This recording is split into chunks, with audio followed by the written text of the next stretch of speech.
Good afternoon, good evening, and good day. Good morning to those of you on the West Coast. And let's get everything situated. I've already got all the articles pulled up, including some that were not planned because I got distracted by opening a new browser window to put all the articles in.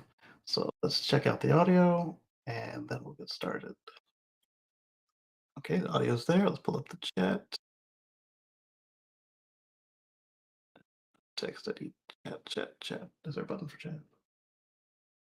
There is a button for chat. Boom. Okay.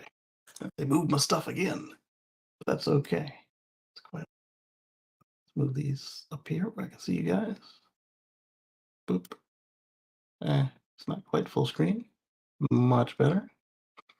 The camera and display are now closer to me, so I won't be squinting as much as I was last week. And at some point, I'm going to pause and take my medication and polish off these vegan sausages. So let's see. Right, YouTube says we're good. The streaming software says we're good. All we need is somebody to say that they're chatting, but it shows that somebody's online in one of the platforms. So we'll get started. Oh, Anders is here. Good evening. There we go. Okay, so I promised you guys that there might be a surprise, and we did get two surprises. We'll talk about them kind of in the middle of the show. So let's get started with let's look at these things that distracted me and see if they're worth even discussing. So we're going to share screen. And we're going to share this Microsoft article, and it came from James Titcomb. What is it? I don't know. Like, oh, it's from the Telegraph. Tesla faces ban on self-driving cars in Britain. Mm, Starting with the headline, it's a little suspicious because they haven't applied for any self-driving permits in Britain or the U.S. or anywhere else for that matter. Well, I say in the U.S. they've got Nevada and California for their experimentals, not for the public. So let's see what these people are talking about. Department of Transport prevent car makers from describing vehicles as self-driving or driverless unless their systems are approved under changes coming next year. Okay, so this may be another place where they're forced to change the name of the FSD package. I'm still not sure what happened in the last place they were told that they needed to change it. It clearly hasn't been noticed by anybody else because there have been no articles about it. I'm not in that jurisdiction, so it wasn't something I could look up myself and go to the Tesla site and say, "Oh yeah, they finally renamed it." All right, so that's interesting. Are there any wild comments on this thing? There don't appear to be. Oh wait, there are comments. Let's see. It says start the conversation, so we're not going to bother with that. Next article that distracted me with the headline as I was getting ready for you guys is this one. It is from. Let me fix this. I don't like that view. There we go. It is from Business Insider. So already our antennas are up because they aren't known for accuracy and they're not known for impartiality. So let's see what they have to say here. Here's everything we know so far about Tesla's Cybertruck, and let's see what they know compares to what we know as EV enthusiasts. All right, let's see. New videos of the Cybertruck show a show-stopping interior with a full glass roof. Okay, that's positive. Videos of the electric truck's power frunk have quelled some early critics. The Cybertruck probably won't be cheap. Define cheap and uh, define what's new about that. All right, let's see. With about a week left until. Hmm? I hear Moto saying something, but I was talking at the same time, so I didn't understand any of it. Let's see. With a week left, so on Thursday, um, they'll finally unveil and deliver the first 10 Cybertrucks. We don't know whether it's going to be 10. There's a strong rumor that it might be 10. Let's see. Several TikTok videos surfaced over the past few days, giving snippets of the interior. That's pretty cool. And prior to these posts, we've all seen insides of the Cybertruck. Is a picture of the dashboard, infotainment screen, which left some fans of the truck disappointed. I was disappointed that it didn't have two screens after we saw that one leak with two screens. As somebody who's been driving a two-screen Tesla for a long time now. Was it 7 years, 8 years? It's gonna be an adjustment to switch to just a single center screen. I had a center everything screen with my Prius, but I still had 2 of them. They were just both in the middle. Have I had anything with one screen before? I don't know that I have. The Volts had a screen, but their screen was a radio screen. It wasn't really anything. All right, so let's see what's inside the Cybertruck. Dashboard. There's up interior. It's a TikTok, which does not fit in this little monitor that we're on. I wonder if I could. Assuming it doesn't have music, I wonder if we could maximum. I think we should be able to maximize. There's plenty of height on this screen. What else can I do to get more height on the screen? Because we've got the little tag warning me that we're sharing the screen, so that's taking up another row of icons there. I guess F11 might still be a trick. I don't know if they have that on the Mac. They might. Let me try it real quick. First off, is how you do the F keys on the Mac. I can do it on the laptop itself. FN F11. And no, that does not do what I wanted.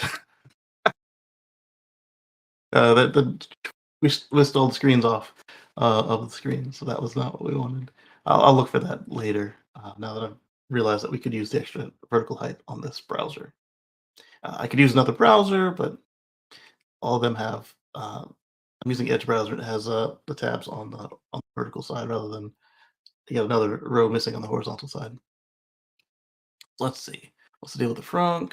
Don't care. I mean, I do, but I don't care what they think about the frunk.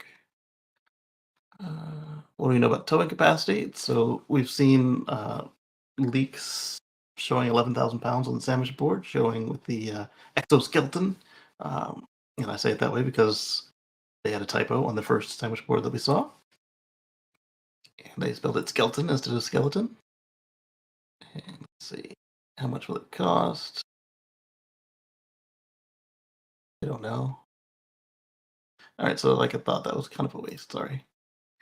So now let's get into today's scheduled programming. And we're going to go to this tab instead. Close that one. GM has reorganized BrightDrop's commercial EV unit, and the business head is leaving. So BrightDrop was its own separate thing inside of GM, kind of like how Chevrolet and Buick and GMC are. Now it's not quite so independent. Let's take a look and see what Autoblog has to say about it.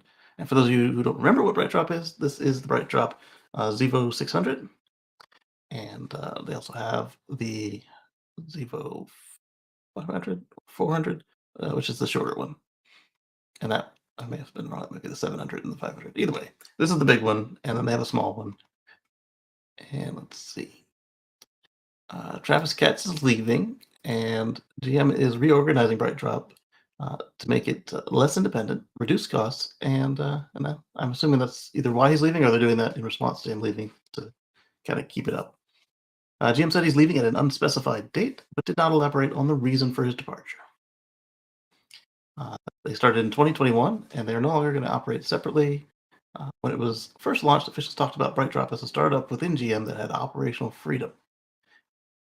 And now teams will be fully integrated into GM, so our work is more efficient. Uh, some troubles that BrightDrop had in the beginning is the same as all the other Ultium vehicles, where couldn't get enough cells, and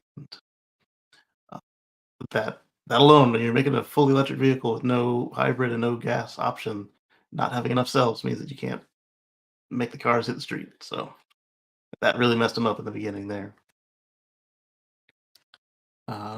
Their marketing was also a little weak.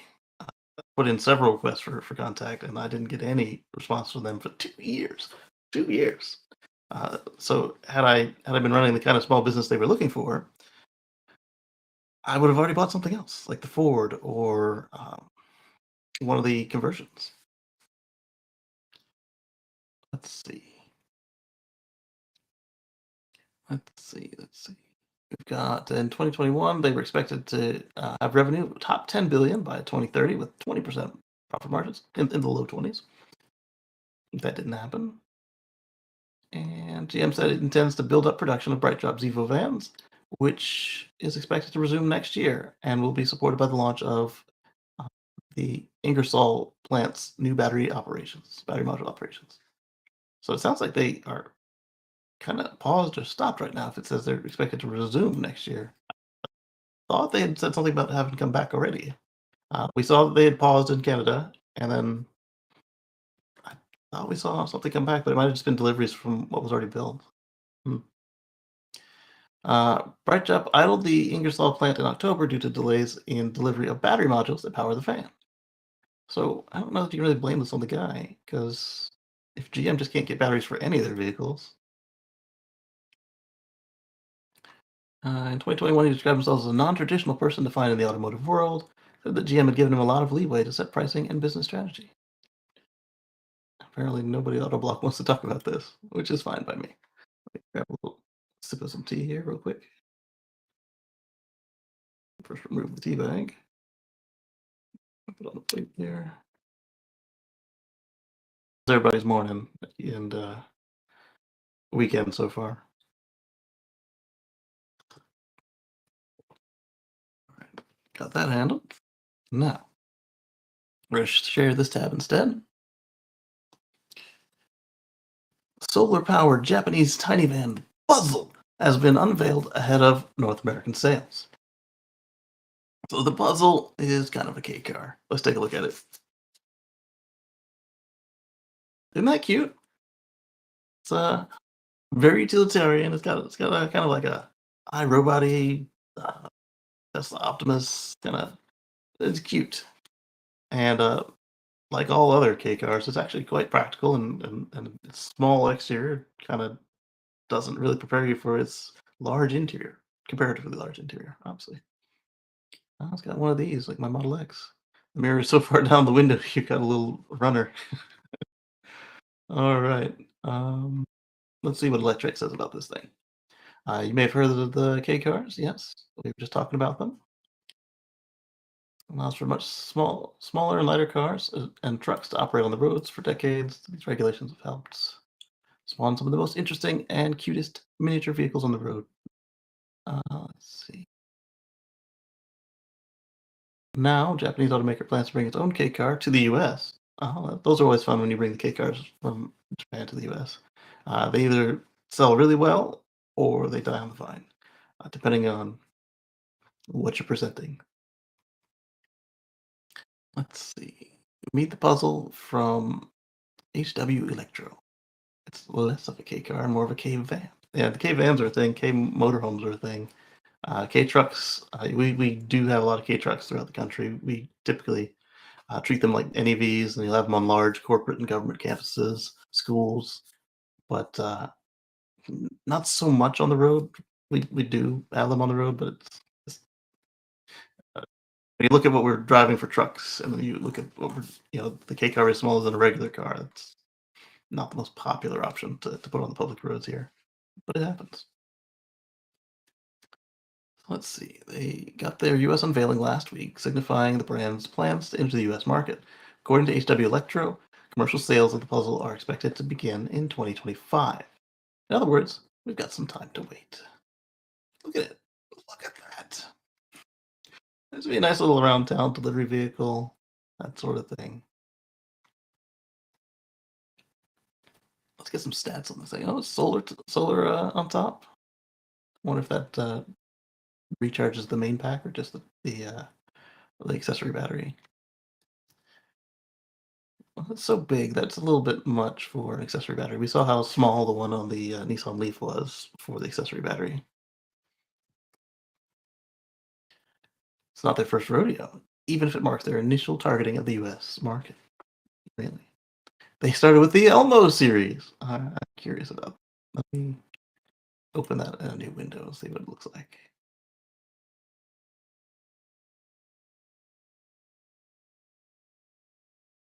Translate to English. Sure. I don't speak Japanese. The Elmo. The Elmo doesn't look that much different. We're gonna share this tab instead. Here's the Elmo K, the Elmo L, and the Elmo. Oh wait, no, here's the new one we were just talking about. The what do we call it? The puzzle, and then the Elmos are these guys. Spinning.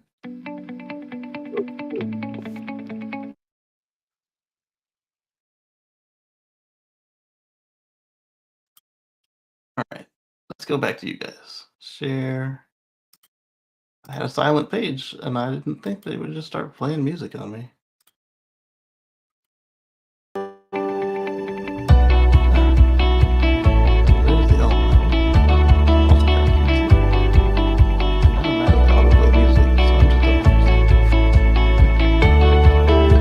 just let's go here. Share this tab instead.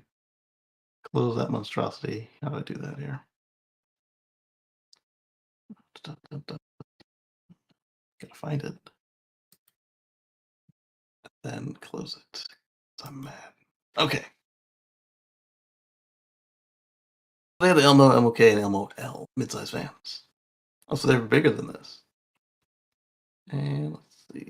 Some vehicles in the US already come with AC outlets and first aid kits, but Puzzle's design makes these types of features outward facing, meaning they can be accessed from the outside of the vehicle to help others. Interesting. So your car is like a power bank because you got your uh, your NEMA outlets right there on the outside. Get your USB ports also on the outside. Interesting. And your emergency kit on the outside. So this could be like a little campus ambulance sort of thing. Well, no, it's just a first aid kit. I don't. I get the AC outlets being on the outside. I don't get the USB and others being on the outside. If it's got them on the inside too, then it's just more options, and that makes sense. It's got a crowbar. Thankfully, on the inside, you don't want people just have an easily accessible crowbar on the outside of your vehicle. It's a two-seater. I guess they could make a passenger version, but that would be kind of wasteful. There's other vehicles that would suit that better. Let's see. This might have to be a short mattress, though. Short mattress for what are you talking about? Like an EV or an EV RV? Based on commercial applications, that would make a pretty awesome van life platform with a mattress in the back. Okay, yeah. So this would be like a teardrop trailer if you were trying to van life this thing. But it doesn't tell us the range or anything yet. Under 3.4 meters long. It's about one solid plate shorter than the already small Fiat 500e.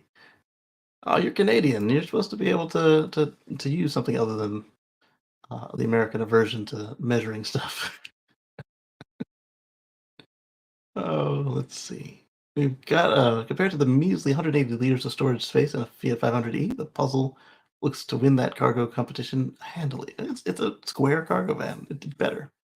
They haven't announced quite how much storage room is in the rear, but it looks like it could fit a disassembled Fiat back there. Okay, that's probably an exaggeration. It's significantly larger than 180 liters. I will give you that. And we don't know how fast it'll go or for how long. Okay, so they haven't given us the specs yet because they don't know. Let's look at the other side of this vehicle. I like that hatchback. Like I said, this will be sufficient for quite a few uses. And I'm curious to see them on the road and campuses around the world. Around the country, rather. Here we go. The top comment right before their take is right-hand drive and solar panels with an efficient cargo space. The obvious use case is replacement for the ancient Grumman USPS trucks. Yes, that's a great idea. Probably at a fraction of the cost of the new electric trucks arriving soon, and better looking.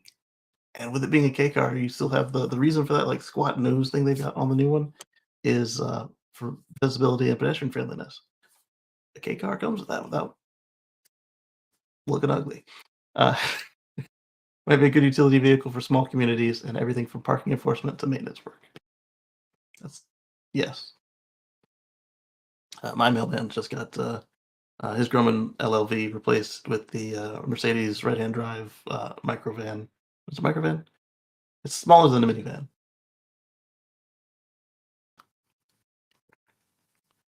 Right-hand drive, of course. Let's see. issue to me is the regulatory framework to make this happen. In the US, it's possible they could try to do this under the existing low speed vehicle regulations, but then they would be limited to just 25 miles an hour. So we'll watch this space and see. I don't expect it to be a great seller, but being an electric van with solar power on top, I think we might get some more uses than some of the other K cars we've had in the past. Solar powered Japanese tiny van, the puzzle. We just talked about the puzzle. Apparently, I opened it twice somehow. Here's how California could pave the way for an industrial standard EV diagnostic system. So, if you've heard of the OBD2 port and the OBD1 port, uh, that was less common, but the OBD2 port is on every vehicle in for sale in North America and also around the world. It's in a lot of them as well. It's a diagnostic port you can plug in. It'll give you emissions. It'll give you basic controls of the vehicle. Uh, since they've gone kind of a little more digital, sometimes you'll need a manufacturer's equipment to interface with everything that's on the car, but it'll still have a certain amount of basic information available for uh, the government mostly, and then also mechanics outside of the manufacturer protected code.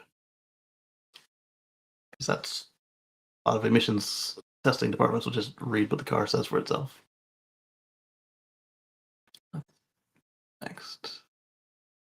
So OBD. If your gas-powered vehicle is manufactured after 1991, it's most likely equipped with the mandatory onboard diagnostic system, a computer that monitors the health of the engine and other various components. We just talked about that. Seems like the authorities have taken this matter seriously. For 2026, the CARB has the Advanced Clean Cars 2 program would require automakers to equip their EVs with a standard diagnostic system, similar to OBD2, a CARB spokesperson told Inside EVs. So that's pretty cool, especially if they make a certain amount of the information required to be outside of the manufacturer's specified tool.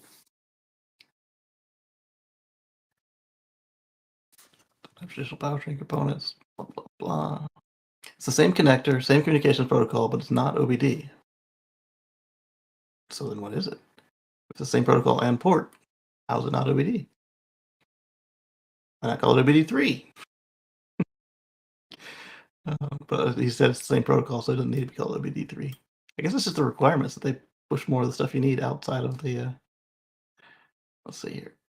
The important thing is it'll be useful and familiar resource for both consumers and service providers.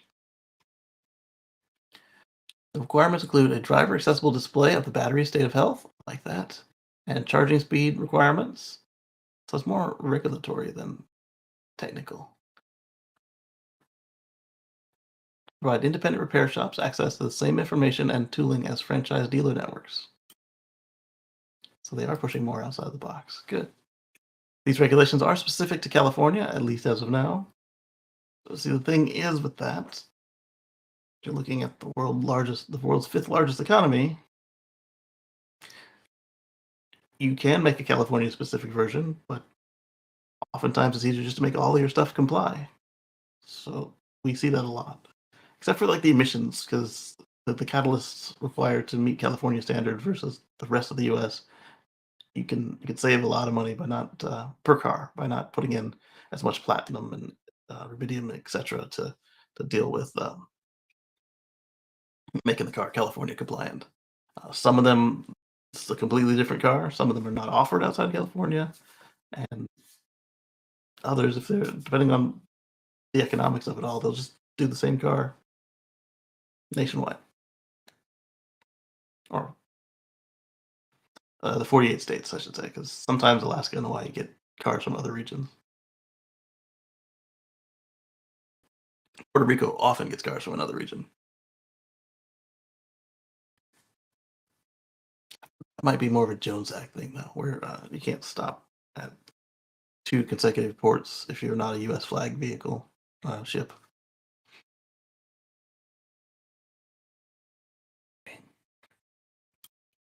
Specific to California, the regulations are informed by the Japanese by the SAE standards, including J19 79-3 that define the standardized data services for for zero emission propulsion systems.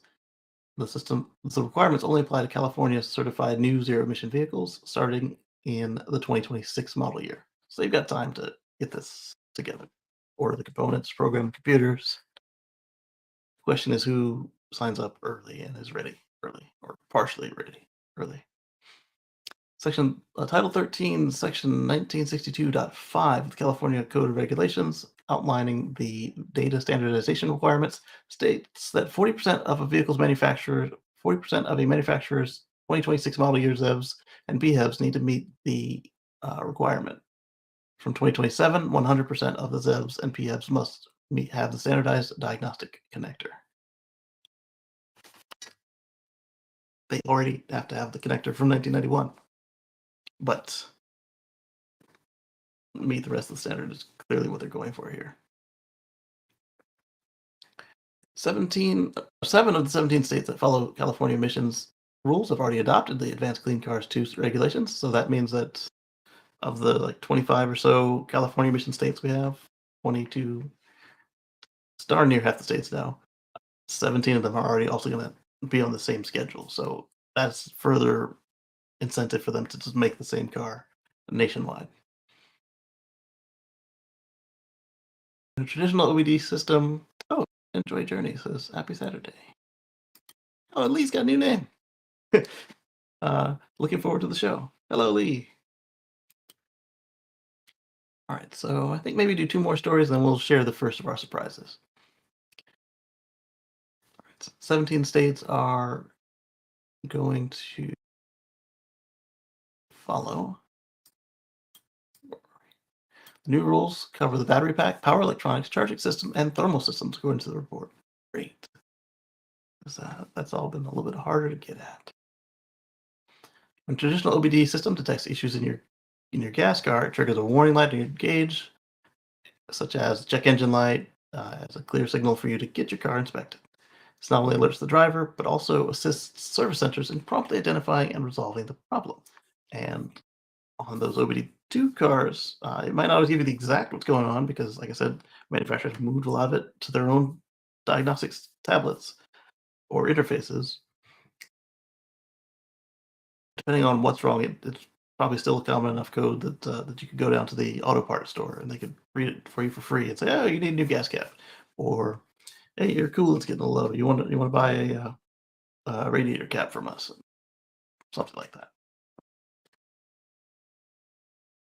So that is fun. Let's check out these comments real quick and go on to those next two articles. It'd be nice if the connector and low-level protocol was upgraded from based on asynchronous serial RS-232 was created in the 1960s and RS-449 an improvement but the same dumb protocol. I mean, you can make it faster. What's wrong with what we've got? Explain what you'd like to see. So based on something more modern like Ethernet or USB. USB is still serial. Ethernet is reasonably fast, low power, small connector, inexpensive due to the volume. Yeah, that would be really cool if we could just have an RJ45 jack in the car. And for the diagnostics anyway, like Tesla's got something in theirs. You can break it out into OBD2 or Ethernet. It's not a RJ45 connector. It's some automotive port. It's pretty cool. My Bluetooth adapter that I've got hooked into it often disconnects itself, and because it's buried in my dashboard, I had to take apart underneath the MCU to reset it, so I don't use as much as I could.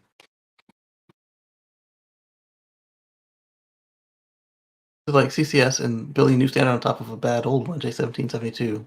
Leave it to SAE to specify and take what they detect. Yeah, what they're going for probably is that since it is old, it should be cheaper to manufacture. I hope that's what they're doing, but RJ45 is also old and easy, cheap to manufacture, and it's used in a lot more places because look at every building that's got it. It's got at least two in every building that's got it, and then how many more buildings do we have than cars? And usually, like think of an office, like let's call it a 10-room office. You'll have one jack in every room, and then you'll have a bunch of jacks in the comms closet or server room. Nothing's wrong with serial. It's way more reliable and stable than USB. It's not like you need to transmit megabytes or gigabytes of data. Well, there's a reason Tesla uses Ethernet inside their cars. You do need to transmit megabytes and gigabytes of data, usually video. I support the idea of RJ45 or another connector using the Ethernet protocol for this purpose. So many components in cars these days are starting to support Ethernet between the modules and dropping the old CAN bus standard. I see many appliances also adopting such ports for diagnostic purposes. This is true. CAN is an industrial protocol and has many fail-safe functionality. For getting the some values, it's an ideal product. It's an industrial Ethernet gives about the same fail-safe options, but the drivers are modified to reach the specs that cost a lot of money. The OBD communication to a charger, OBD to chargers. Not sure what word he's going for there. To the specs have been made decades ago, and just to change to another protocol will be a global scale migration. If you want redundancy with Ethernet, you have to have more than one path. If Ethernet, it would be IP, preferably IPv6. Do we need IPv6 in a car? I mean, it wouldn't hurt. Uh, and the internet with routing protocols is famously resilient. I mean, there are a lot of cars on the internet already today, but do we need all of them on the internet? Some people like low-tech cars. All right, so we talked a little while ago about Hyundai selling their cars on Amazon. Inside EVs claims, here's how Hyundai will sell you a car on Amazon. So let's find out how this works. Because we had some discussions with Patrick. We weren't sure what they were going to do with this and how it was going to be dealer friendly, unless Amazon was going for their dealer license and would slowly squeeze out the dealers. But I don't. I could see Jeff wanting to do that, but I don't see them actually doing it.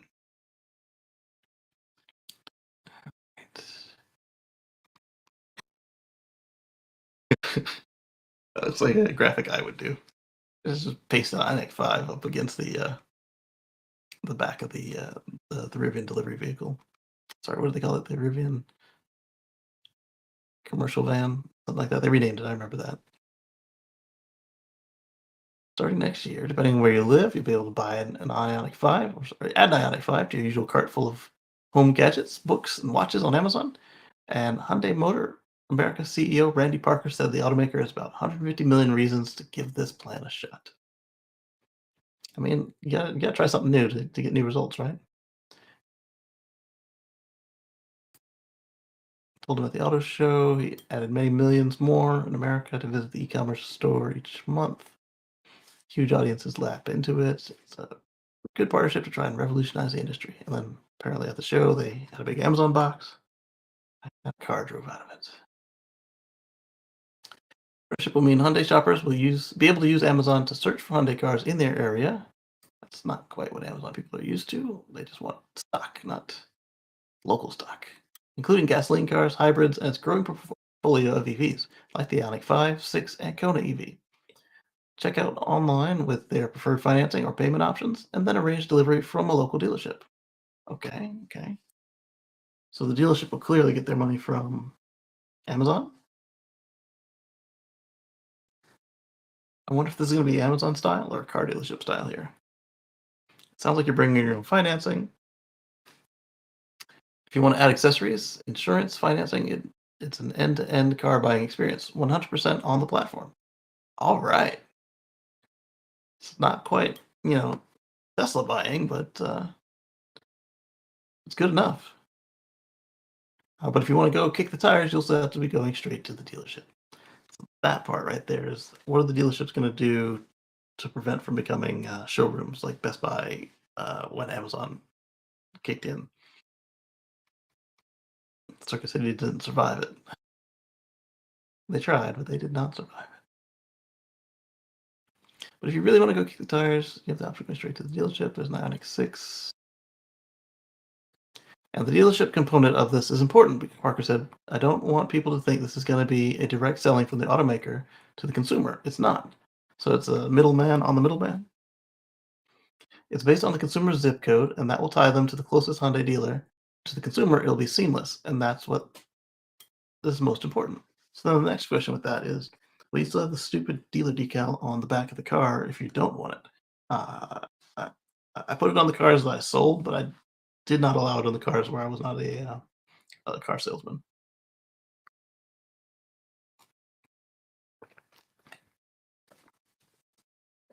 After all, direct selling has become a hot button issue in the car industry. Tesla and subsequently other EV startups like Lucid and Rivian have always sold to buyers directly. The so-called legacy automakers do not have this luxury. They have franchise agreements with their network of car dealers, and in most places, those agreements are enshrined into law. Yeah, it's a racket. Making direct sales especially difficult in some places, or illegal in places like South Carolina, Texas, Michigan. It's a shame. In most places, they're enshrined into law. In short, automakers for all automakers but the startups, you generally have to buy a new car through your local dealer, and that's an industry that has long had to be dragged kicking and screaming into the digital age or any sort of future. What's more, dealers have long been accused of being resistant to the electric vehicle revolution. It means big capital investments into charging, more education for salespeople and buyers, and potentially less revenue from parts and maintenance. That's probably not something Hyundai wants as it aggressively expands its EV lineup. I wonder if this will make fleet purchases easier for places like Hyundai that don't traditionally have one. Like, it should be easier than getting a Tesla for Hertz too, because well, yeah, I'm sure Tesla has a program now, but at first you were just run the credit card through each time. All right, it's going to be a bridge between the purely online experience and the dealer Hyundai network. So your dealer is now Uber Eats. They're going to bring you the car that you bought and paid for online. So Amazon is Uber Eats, and the dealer is the delivery driver. That's fine.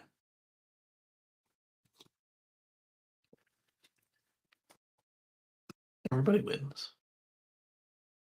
First phase is going to be a pilot, but after that, hopefully we'll be able to open it up for all dealers. We're trying to make it easy for the customer to do business with us. It's not the first time Hyundai thought outside the box on its sales tactics.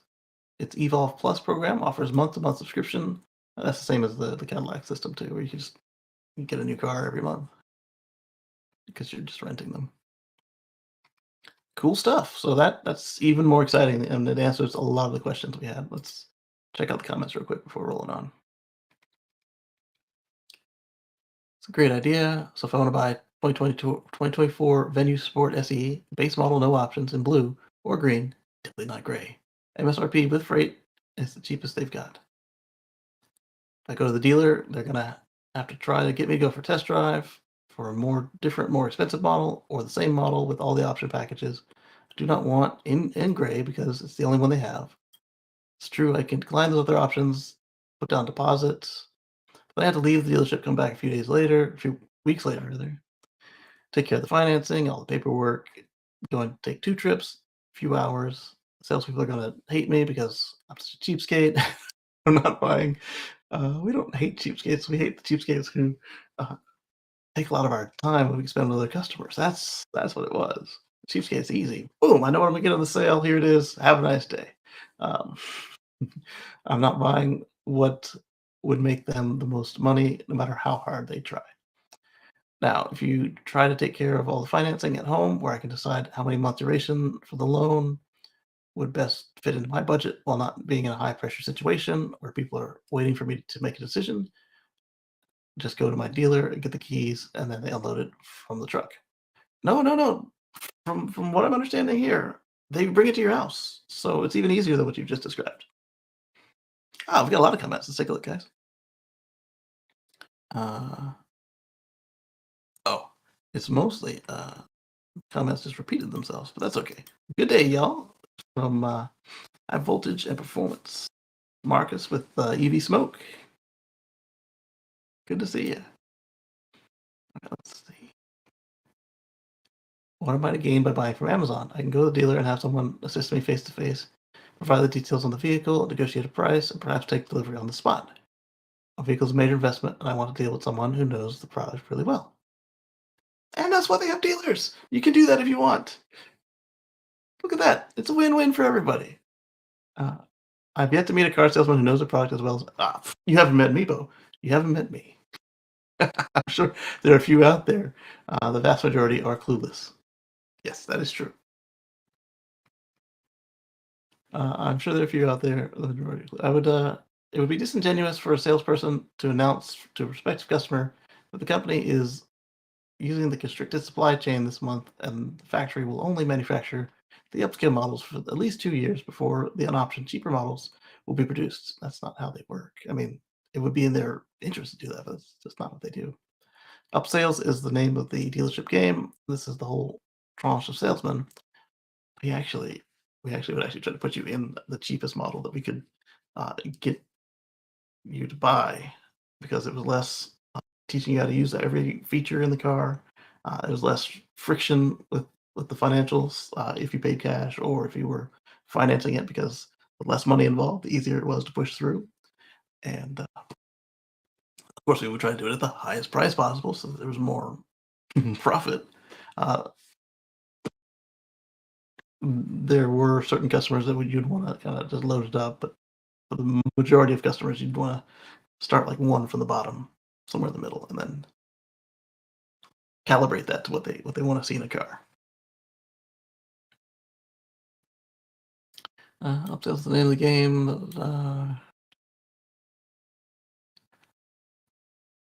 Okay, whatever. Moving on. Got one more, and then we're gonna share our first surprise. Here we go. The Cybertruck isn't even out yet, and it already has a knockoff. Meet the Robotruck. And let me find my notes and see what I said about this thing. I said,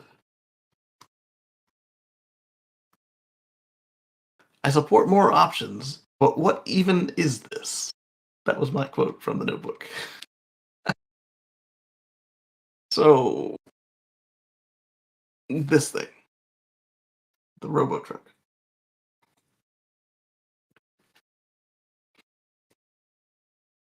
So, I've seen a video clip where this guy was trying to explain that this is removable, so it's not like the Cybertruck. And he was also trying to explain that the Cybertruck had a rolling tonneau cover, but clearly, clearly they saw the Cybertruck before making this thing. We hadn't heard of I can't even pronounce that. Akitix before. Small booth in the West Hall of the Auto Show. Hot Buzzword of the Year. Blah blah blah. They have a video. I'm gonna skip. Says the truck will be 188 to 198 inches long. So they don't even know. It's not even finalized yet. Depending on configuration. Okay, so maybe it'd be like crew cab and long bed configurations. 76.6 inches in width, so it's not quite the Cybertruck, which we learned last week, is significantly longer and wider. Will supposedly have a 6-foot bed, just like the Cybertruck, despite being about 2 feet shorter than Cybertruck, which means that the interior is going to be cramped. Because Cybertruck is able to do it because they got rid of the most of the engine bay for traditional pickup format.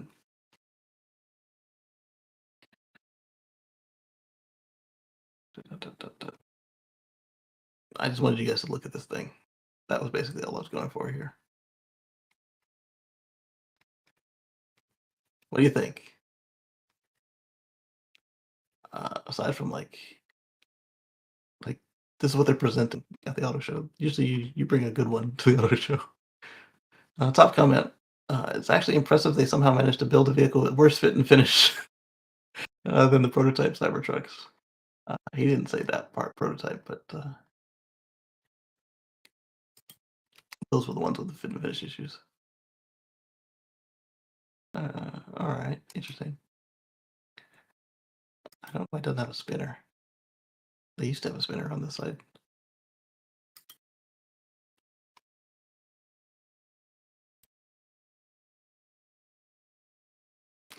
No Cybertruck. Look at the interior.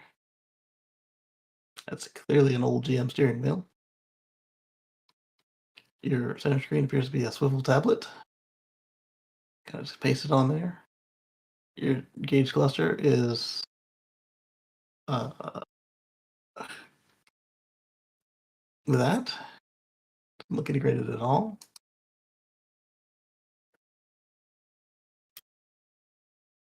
The motor's hanging down. They could definitely clear up the airflow underneath the vehicle a little bit. Put some more plating down there. You can see the battery. It's quite large. It looks like an old Tesla motor, actually.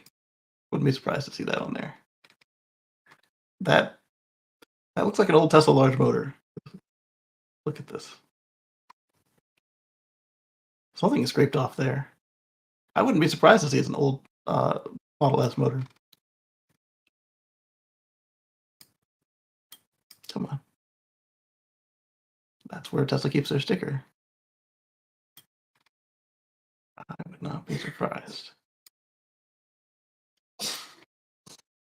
This looks like a Tesla motor. Interesting. Oh, I totally skipped this middle, the back seat. And that looks like it came out of another car as well. It's not doesn't look very spacious.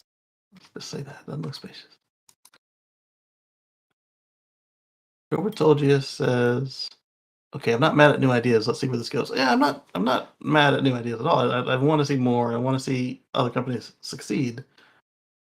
Just what is this? And hopefully this is not what they're trying to sell. Something with old Tesla motors and old GM steering wheels and uh, bring this quality that we saw earlier with the this bring this quality to the auto show is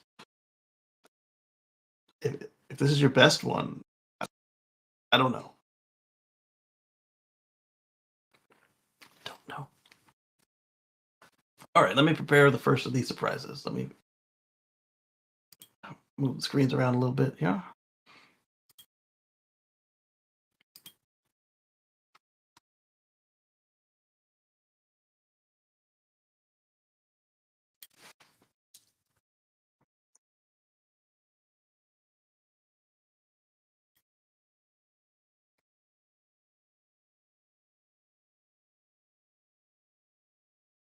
Let's see.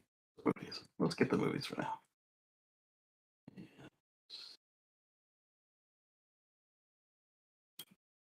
Here's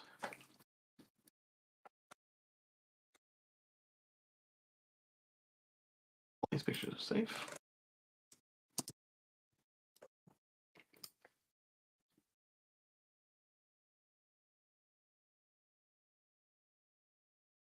Put them on the small screen. So let's do this. We're going to share. Add a screen share. We're going to share a window. And then we're going to share.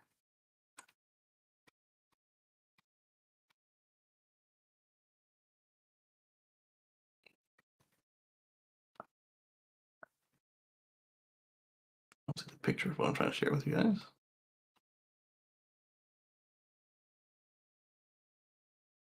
A lot of them call it gesture blocking. Gesture blocking. What is that? Maybe it's OS security. But I turned on all of the what do you call it? I turned on all of the features to allow this. So let's try.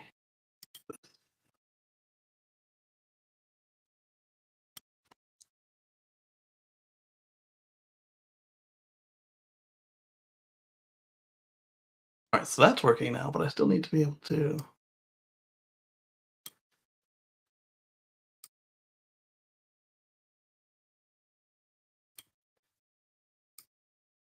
change the pictures. That's not working the way I wanted. I do this, double click. Boom. And how can I work yesterday? Sorry about this.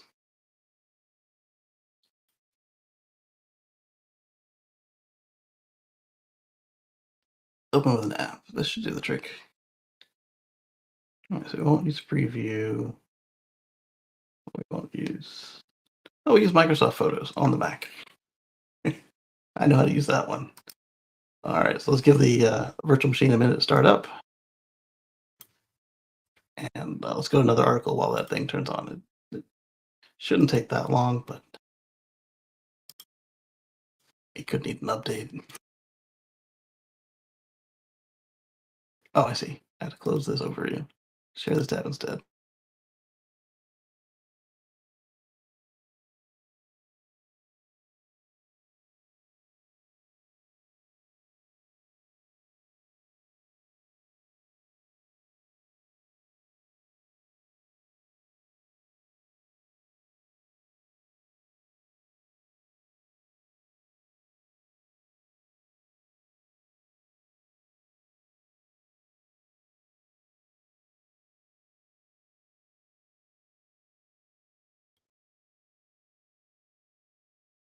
Talk about technical difficulties.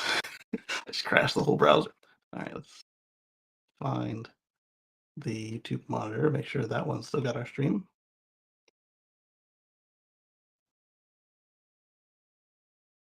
I don't see it. I see new tab. Maybe they're new tab. Yes, they are. Way over on the wrong window. Let's put it over here for now.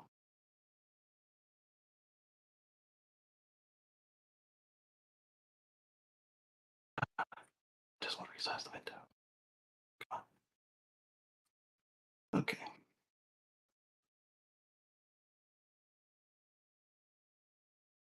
All right. Well, thank you, Microsoft. I was clicking on stuff. So Mac with their Spotlight, they were trying to help me out. They totally yanked the window away that I was working on.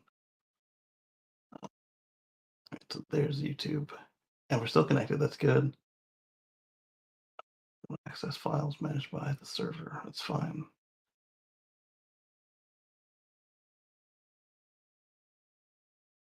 All right. So now that's running. We then need to allow the apps to appear on their own windows. Yes. Okay. No, do not do that. Like, do you want to make this your default app? No, no, I don't. So I had to start a virtual machine every time I wanted to. How do I move this? There you go.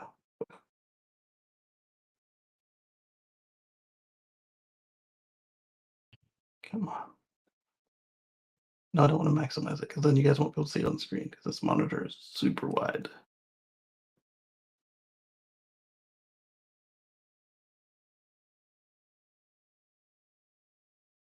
You know what I could do? I could move it over to this screen, maximize it, and then nope, that didn't do what I wanted.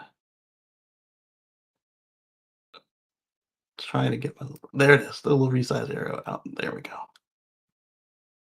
Put it back over here. Now I can share the window and hopefully share screen. And then we want to share a window and we want to share the Microsoft Photos app. Yes. Share. Ah, it worked. That will put me back where I want to be.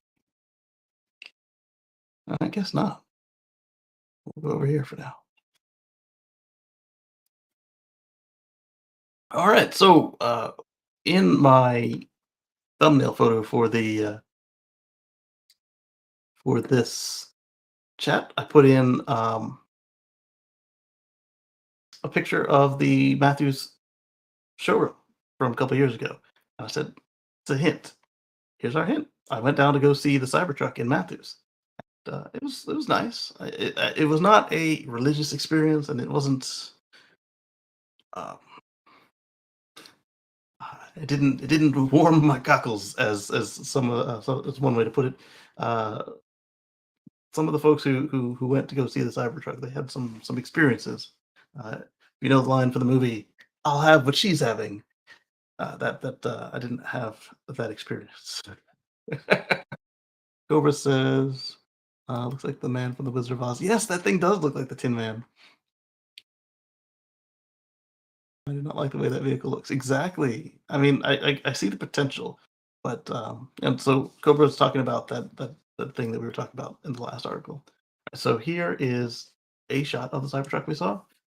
I had a handful of baby, and then later on, I put the camera on a stick and then handed my wife the controls of the phone. So we could have done better, but we did well for what we were set out to do. I wasn't out to go get under the truck and measure the whatevers, and just because I knew there'd be somebody else to do that. All right, so here's a picture. We're just gonna just go through all my pictures, and eventually I'll make a video of this, and then the next surprise I'll also make a video of. The new ideas was meant for the Amazon article. Oh, okay, okay. Yes, yes, I agree. I would much prefer uh, I would much prefer new ideas um, in this whole industry. Uh, Lee says, "Why? That's embarrassing." Are you talking about the people who are having physical reactions to the truck, like super exciting, or are you talking about that I didn't take the time to get better pictures for y'all? I'm just noticing this right here. I didn't notice that in the showroom. Is it a reflection or is it part of the enhance? No, I didn't. This isn't even the enhance photos, so it's not the enhance. So that is a reflection of this that lined up on the glass. Interesting. And lined up with the seam. Cool. Right. Microsoft. Next photo. Serious right now. Um, okay, so we can zoom.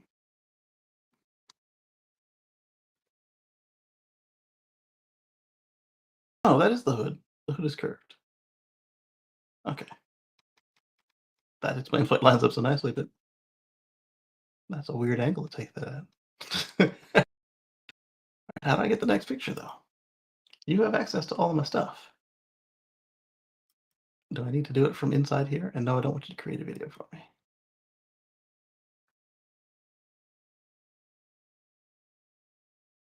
So what I want to do is open up Windows Explorer, I suppose.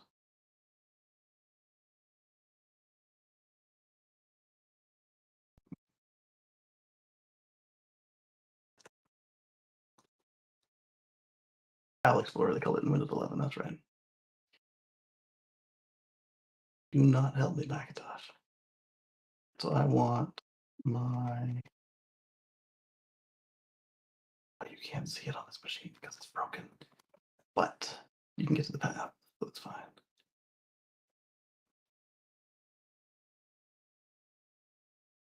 Mm, all files on the Mac. Users. Me. Drive. Drive is not empty.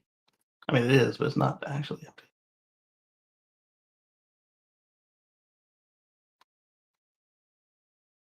OneDrive. You know what? Just load it from the server. You can get there. It's got all the files anyway.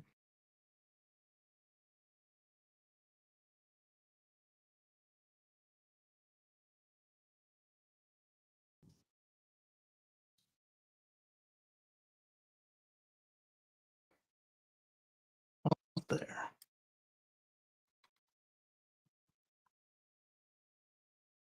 Well, tell me you can't talk to the server. You wouldn't know the path if you couldn't talk to the server.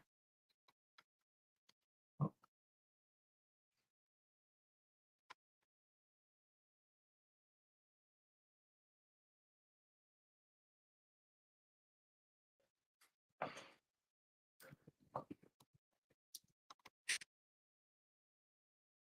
try this. Let's open the folder in.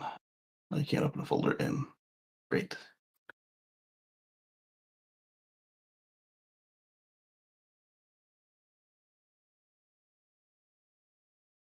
Photos. Just open a new photos window. That's helpful. Can it scroll around?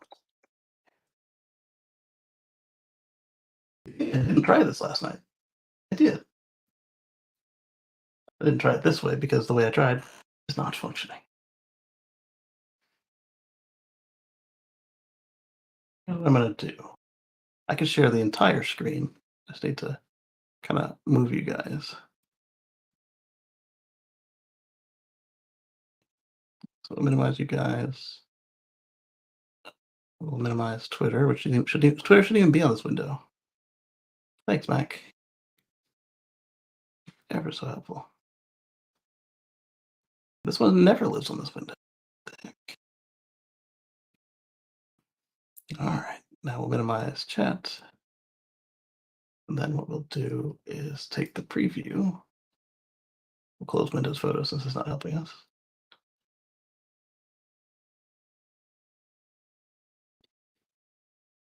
And then we'll try this. Move this over here.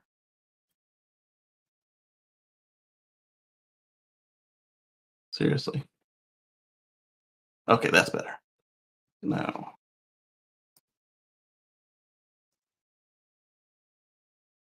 that worked. All right, that's close enough. All right, so we're going to find you guys again.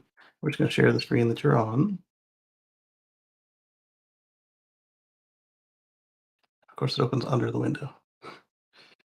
Share screen, full screen, screen number 2. Go. There we go. So there's that first photo we just looked at. But I won't be able to zoom now because this Mac preview doesn't allow zooming. We tried to get a couple shots of the interior. Here you can see one of the version 4 cameras with the little red tint. There's the what we would think of as the dashboard, but then there's like another 2 feet of dashboard. So I'm hoping they put more inside the car, but I don't know why they didn't use more of it and then give us more frunk. Other than obviously it makes that lower and lighter to push it down under the frunk tub. It's me. So here is one of the ones where my wife was operating the camera because I had the camera on a stick. This piece is one piece of steel bent twice. So the sails will not open like we saw in some of the material that Tesla gave us to look at previously. Which is kind of sad because I thought that would have been a cool feature to have like a contractor box built into the car. So right now it looks like Ram is the only one who's got anything like that from the factory.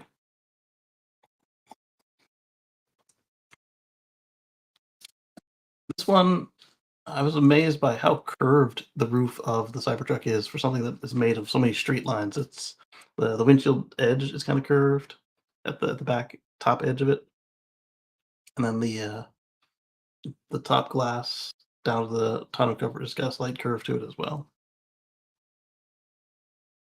Those chunky wheel and tire assemblies, about 35 inches. These wheel covers will go on mine. See Goodyear, got DOT rating. I don't know how to zoom in Mac preview. I don't think you can. No. The camera is up here instead of down here, which is hopefully going to help with some of the accumulation of dirt, rain, and snow. Speaking of dirt, this is underneath the hitch cover and the rest of the hitch down here.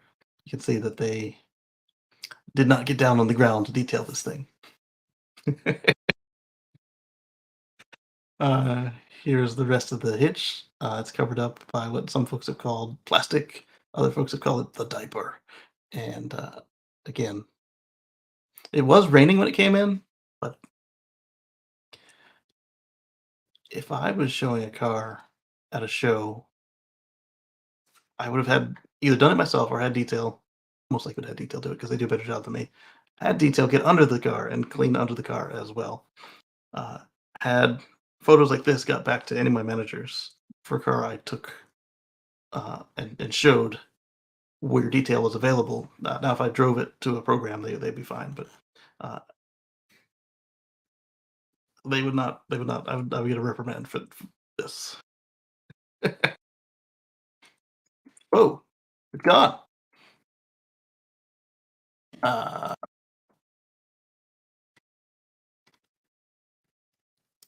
so we were under the car.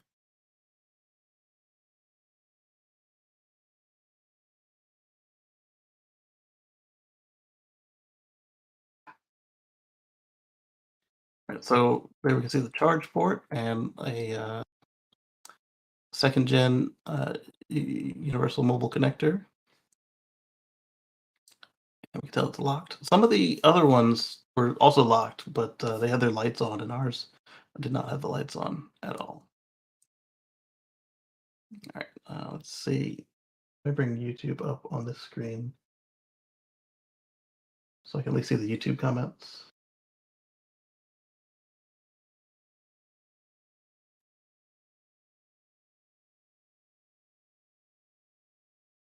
It's buried. All right, so there has not been a chat since I recovered the computer, which is fine. And go back to the photo. There we go. Don't want to rename the photo.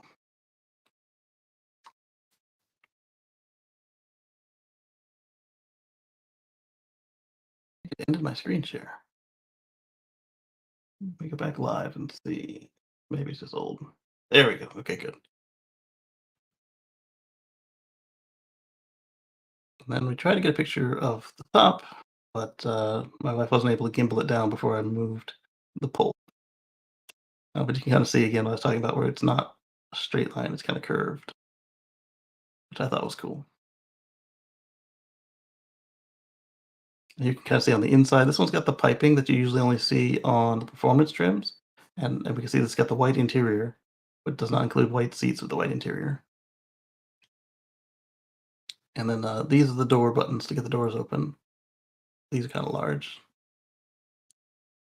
See them better there. Then the camera's still on the stick. It's wearing my Tesla ugly sweater. My polarizing filter for this camera arrived in the mail 4 hours after we got back home from this trip. There's my wife there running the camera.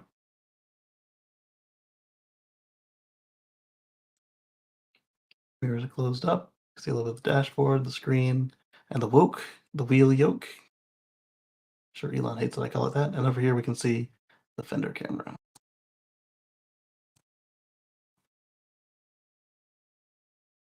And I really wish I had that polarizer before we left for the trip instead of after we got back. But it was on back order. The polarizer would reduce the reflections so that we'd be able to see clearer inside. I'll see what I can do with like Photoshop.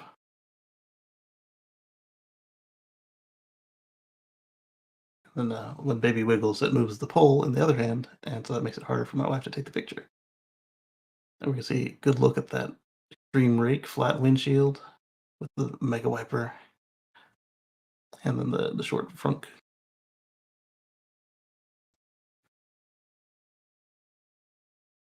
See the headlights, turn signals, and running lights, and the tow hooks. Huh, I haven't noticed that before. Oh, it's not water, that's why. That's one of the outlets for depending on where they put the cars in the showroom.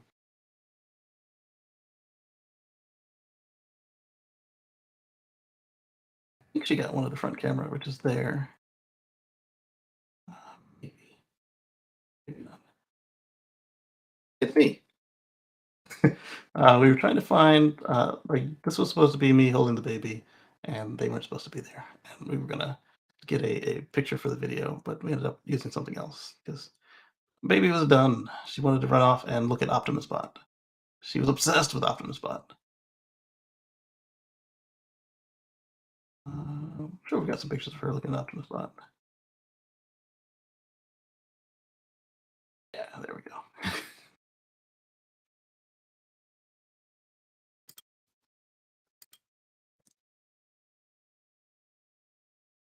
Oh, I see what happened. It was a portrait photo, so it shrunk down to match.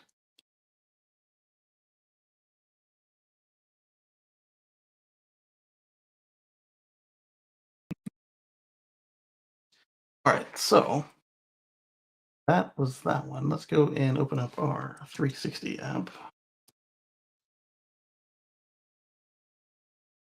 There, fine. I don't need the studio. And then we see where it opens up at.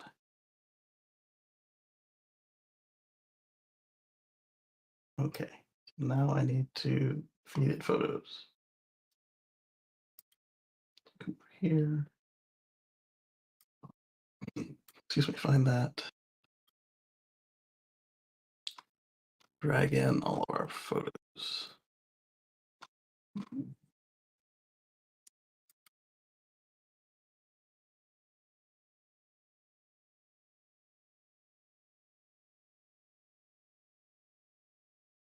Um,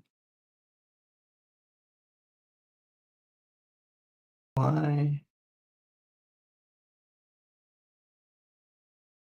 Why would they? It's like they don't know these are 360 photos, even though I opened it up in their app. Is there a setting for this? Nope. Okay, so let me open up their editor. Close this down.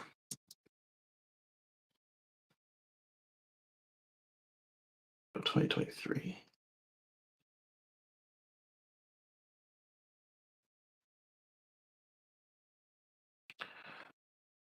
I'll go back here. Move this over here. Put all of these in here. Bring it into the screen for you. All right. So these are 360 photos. So they weren't as uh, limited by being on a stick. It's meant to be on a stick. And we can zoom in a little bit in this app as well. Not as well because it is a pair of lenses to equal. Well, it's a video camera primarily than a photo camera.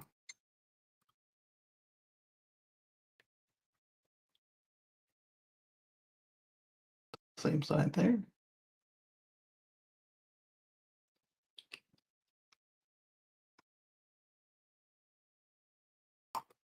Yellow is hard to find. So this is a burst of photos. So a lot of these are gonna be almost identical. I didn't know it was on burst. Camera's there.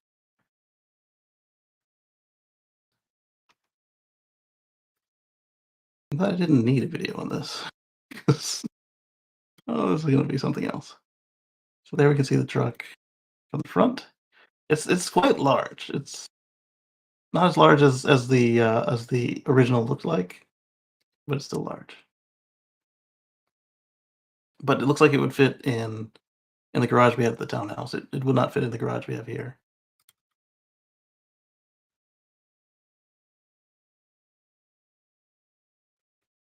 Another angle of the same.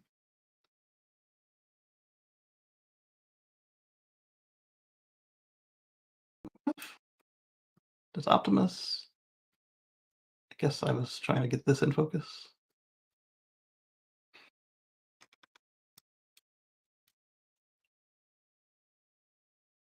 Looking outside. You like that pole to observe the Optimus bot.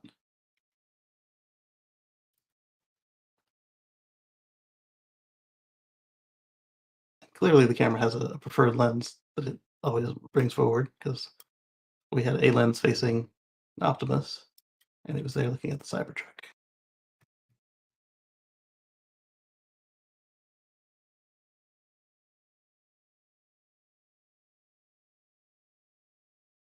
Oh, oh, it's not the typical mailman. There's I heard a Grumman LLV, and there it is at the mailbox. It was it's not the regular mail person. Am I getting mail today? Nope. Easy enough. Uh, the Grumman LLV. It's oh, I have an obsession with it. I guess as a child, I was always aware when one was around because they have that very particular engine sound. The mail was always exciting for me as a kid. since that thing outlived its service life. Omar was here at the same time that we were, but we were on the way out. So I don't know if that'd be funny if we caught them on camera and then just missed them entirely.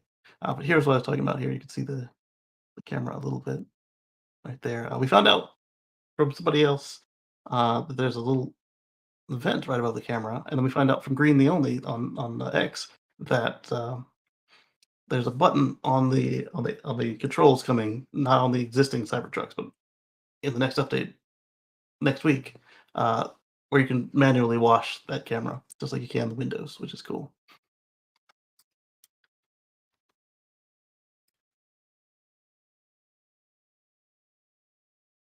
Number two is I have a lot less photos, but I thought it was fun for better HDR performance. Keep the camera still while shooting. Yeah, yeah, I didn't know what mode it was in. It's bad when they chastise you. You took a blurry photo. That's better. Wow, that's way better. So here we were trying to get the camera above the car, but the problem is the stick I had is right here. So I only had this much length to work with, and the Cybertruck was a good meter at least uh, inside the barriers. You can't see the stick in the photo, but you see I'm leaning on the barrier, and and I've got it as far as I can.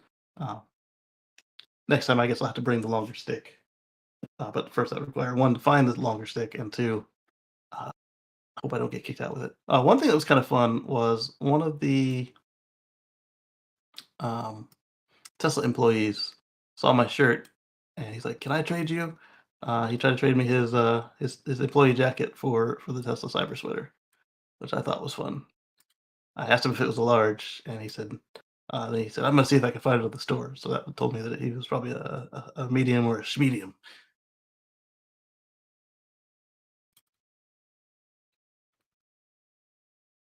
And so here we were trying to get some of those low shots that people were asking for, but we didn't get the camera low enough apparently. Well, there's a good view inside the charge port, I guess.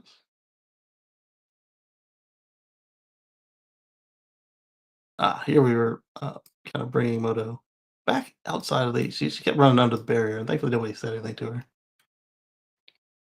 If I was smart, I would have put a helmet on her and had her run around with the 360 camera in video mode. Oh, I'm just trying to get her back.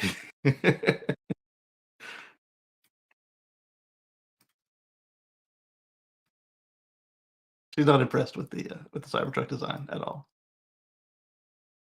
The lighting in our showroom was just not good for this. All the other showrooms I've seen, they had more lights, various fashions. Like Tesla had a couple different design styles, and uh, this is the only one I've seen like this. There's even one in Canada now, and so there we go. For the videos, I will get them going together in an actual video. Let's end the screen share and get back to what we were doing. So that was surprise number one. We will end that screen share, and then we will share a tab.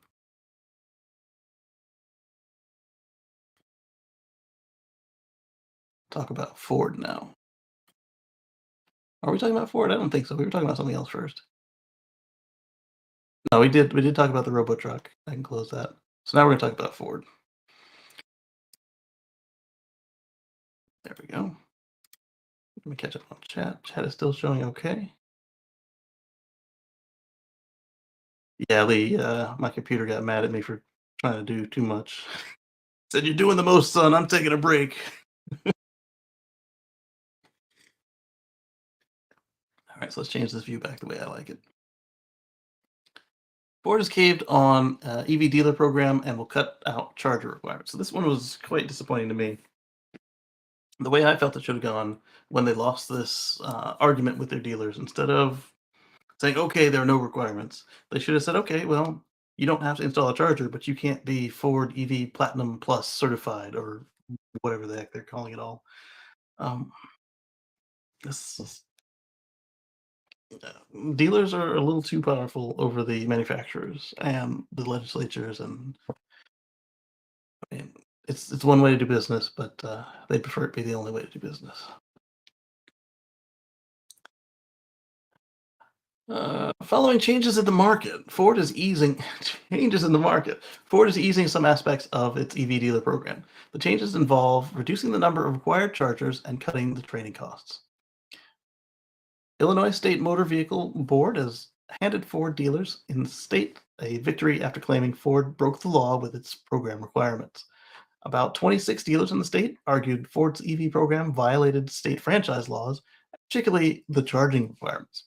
After giving the dealers the option to join them on an epic journey of sustainable expansion or wait until 2027, Ford is walking back some of the restrictions nationwide, which is stupid. Well, kind of stupid. Uh, what's probably going to happen here, and the reason they probably did it nationwide is now they've got precedent somewhere else, so they could then try this same maneuver in other states. And Ford probably didn't want to spend the money on their lawyers. But like I said, if you'd done it a different way and just said, all right, you don't have to install the chargers, but you don't get the full stamp. Then the customers would say, hey, I'm going to Bobby Sue because his dealership has got the Ford Platinum Certified Plus, which shows that he's got enough chargers. It shows that these people have enough training, shows that they have the parts on hand, and that the car will be on the lot ready to go rather than around back with flat tires and a 3% battery charge. Because then they're not forced to comply, but if they want that stamp that the customers are looking for, they will comply. Just saying. All right, so Ford spokesperson Martin Gunsberg told Electrek the updates relate to changes in the market, not a result of the Illinois outcome. Yeah, I got a bridge to sell you in the Sahara. Uh, the company said it was tweaking its EV dealer program as we continue to adapt the overall EV strategy to the market and listen to dealer feedback, making several big changes. Ford said its certified elite dealers need to install 3 level 2 chargers compared to 5 previously, and dealers also don't need to install a level 3 charger by 2026. I mean, you need to install a level 3 charger, as they call it, by 5 years from the inception of this program. Now 3.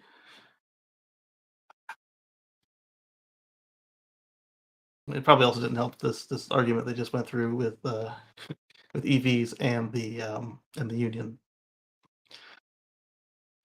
Dealers in the lower certified tier will need to install 2 level 2 chargers down from 5.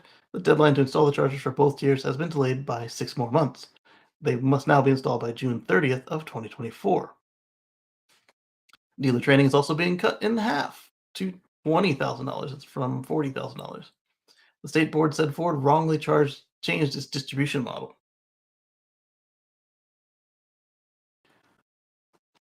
Ford said it would appeal the decision in a statement. A spokesperson said Ford stands by its voluntary Model E. Remember, they're calling their electric division the Model E, and their gas program the Ford Blue, or their legacy program, I should say. And I still think that they're going to do their best to ball everything up into Ford Blue and then jettison that company. That's just my speculation. The program is designed to ensure that Ford and its dealers provide Illinois Ford EV customers with a segment leading experience. And who wouldn't want to have their customers have the best experience possible? Some of these dealers are just so backwards thinking. I say some because I've met several that actually want to meet the customers where they are online with the easy friction free experience. You come in with your paperwork already done, and boom, you walk out with the keys after signing a couple pieces of paper that couldn't be signed online.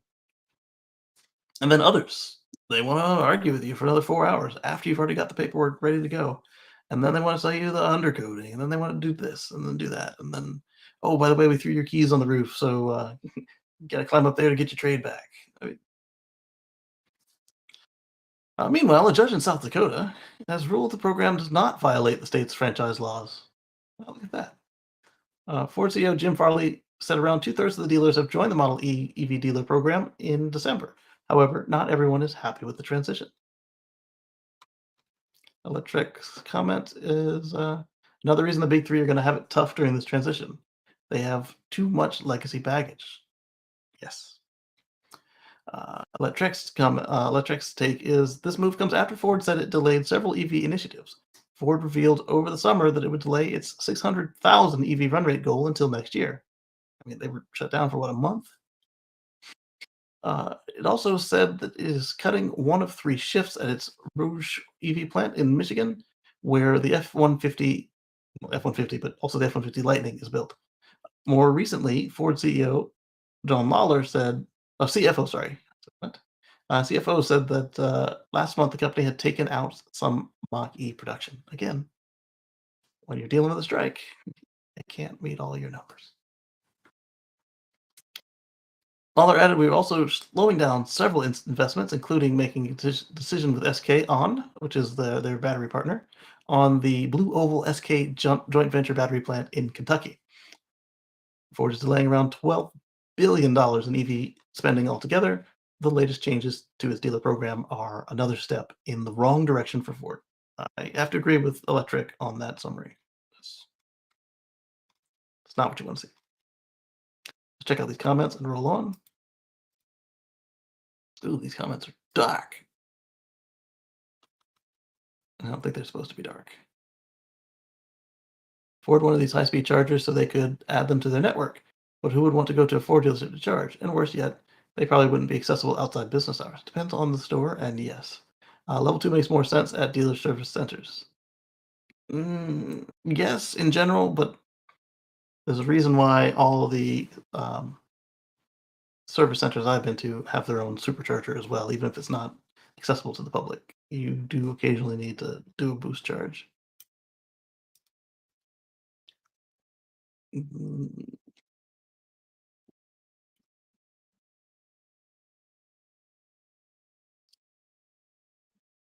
I generally agree, and it's obviously way cheaper. Let me make this counterpoint. I just bought a used Bolt as a second EV. We have a 2018 Model 3 mid-range, but after leasing a Spark EV and a Soul EV. And the Tesla is our primary car, especially for trips. So, city car capable of some range, the Bolt. Bought it from a Mitsubishi dealer who had just gotten 30 Bolts at once. They must have got like a lot deal at an auction. Fortunately, salesperson believed us when we said we'd be back tomorrow to buy one particular car, and he charged it overnight on one of their level 2 chargers, about 6 kilowatts.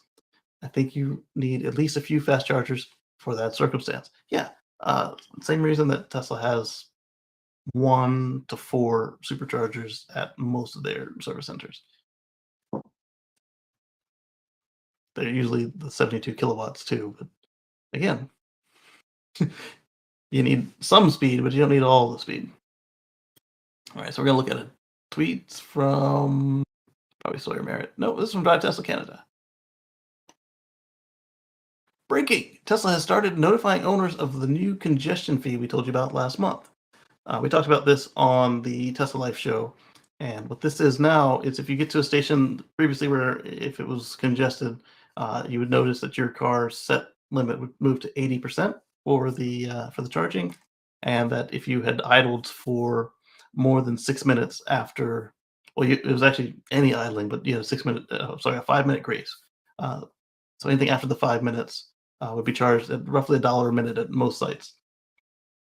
Now that's been converted to a congestion charge, and any charging done over 90% state of charge, you'll be charged $1 per minute. It's a variable charge, but everywhere we've looked, it's $1 a minute.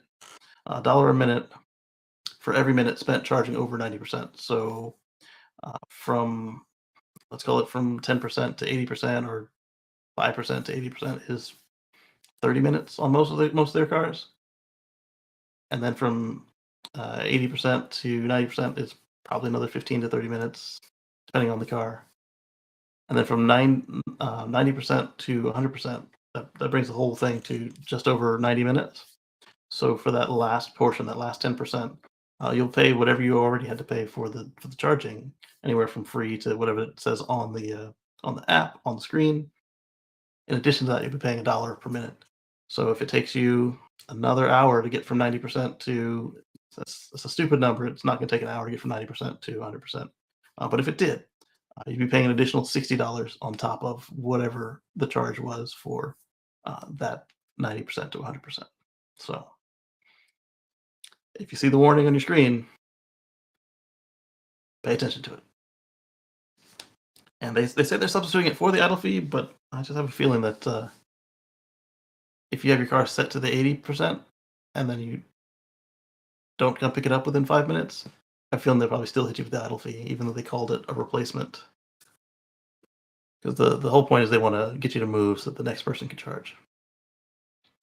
According to a message delivered to owners through the mobile app, congestion fee replaces the previous idle fees and will be applied at select superchargers implemented over the coming weeks. And this happened like right before the U.S. Thanksgiving travel season. So here's the message that Drive Tesla received, or at least one of their viewers. Over the coming weeks, idle fees will be replaced with congestion fees at select superchargers near you. Congestion fees accrue when your supercharger is busy and your vehicle's battery is above a certain level. This change helps reduce wait times and ensures that everyone has access to superchargers when they need it. Congestion fees apply when supercharger is busy and has congestion fees. Your vehicle's charge is above the congestion fee charge level. So, excuse me, right now that is 90%, but it sounds like, excuse me again, it sounds like that gives them leeway to change that number. This is going to be fun. This is going to be a fun little journey while we feel each other out on this. And it'll be more of a Tesla dictating than listening to us, but they'll listen. View the congestion fees and charge levels at which they apply on your touchscreen. Learn more here. I said, hopefully they make sure that everyone has been offered an update and can actually display this before they implement it. And Drive Tesla is pointing out that they probably are using an existing mechanism to do this, but if they don't, I come back with, I'm just thinking about how many of us legacy owners sometimes get left out of stuff just because our cars can totally handle just because we don't have key cards and horizontal screens. And even longer for those of folks with the MCU1 cars. I'm not in that boat, but man, they rarely get an update these days. Do you currently have time of use rates? And I said, no, just idle rates. And they got me for $6 once because I missed the period by a minute. I won my $6. Give me my $2. I felt like that kid was everywhere. I felt like that kid everywhere I turned. They wanted their $6, and then a few days later, I got a text from my credit card company. Elon's boys got you for $6. Have a nice day. So no more idle fees. Drive Tesla says yes. Superchargers now have congestion fees. Otherwise, idle fees remain. I don't see that. I don't see it staying that way. I think they're going to do both because somebody's going to take advantage of that and just let the car sit at 89%. And here's Mark. What's up, Mark? Hey, Kacey. How you doing? Yeah, doing well. Excellent. So what do you think about this congestion fee? I think it's increasingly more. It's something that is a necessary evil. Yes, I agree. It's something that Tesla's going to have to keep up with, based on what's going on at individual superchargers, and I think they have to kind of train the people about how to use them responsibly, and the only way to do that is with carrot and stick. Absolutely. I contend that they're going to layer the idle fee on top of this congestion charge, because you're going to have some jerk who just parks the car at 89% and then goes in for a sit-down restaurant because yep, you know these people love to find loopholes. Yeah, you got to cover both for sure. Yeah. And Tesla Girl is asking, what can Tesla do to stop this? And you see a Model X Legacy parked across 2 stalls.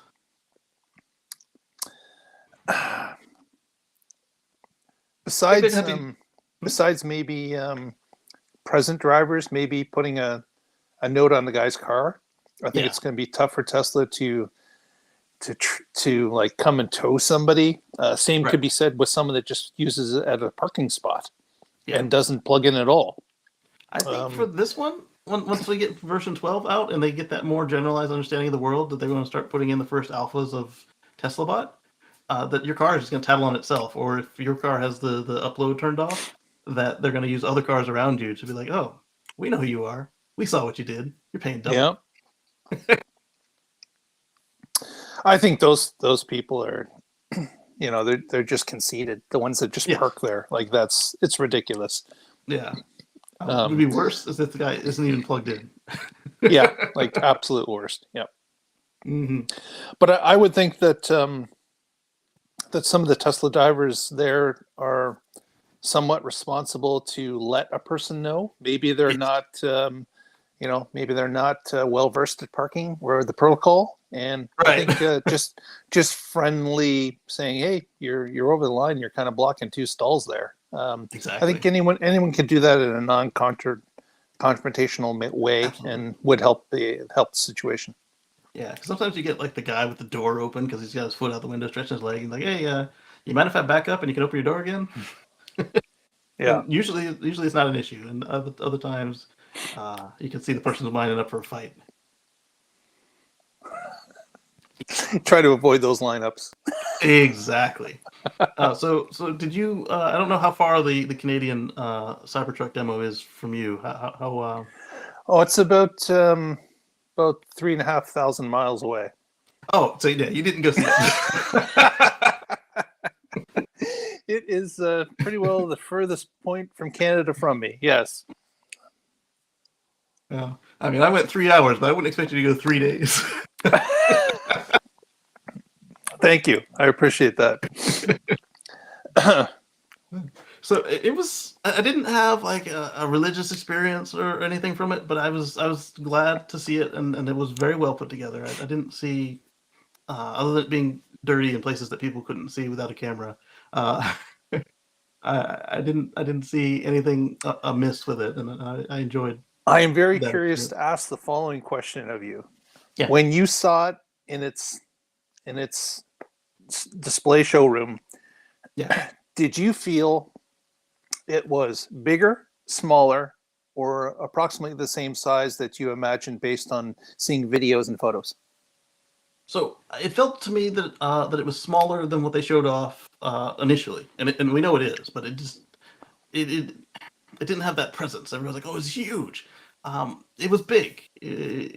It felt a little larger than the Model X. I know it's a lot larger than the Model X, but it only felt a little larger than the Model X, and it might have had something to do with the fact that our showroom had no other vehicles in it this time.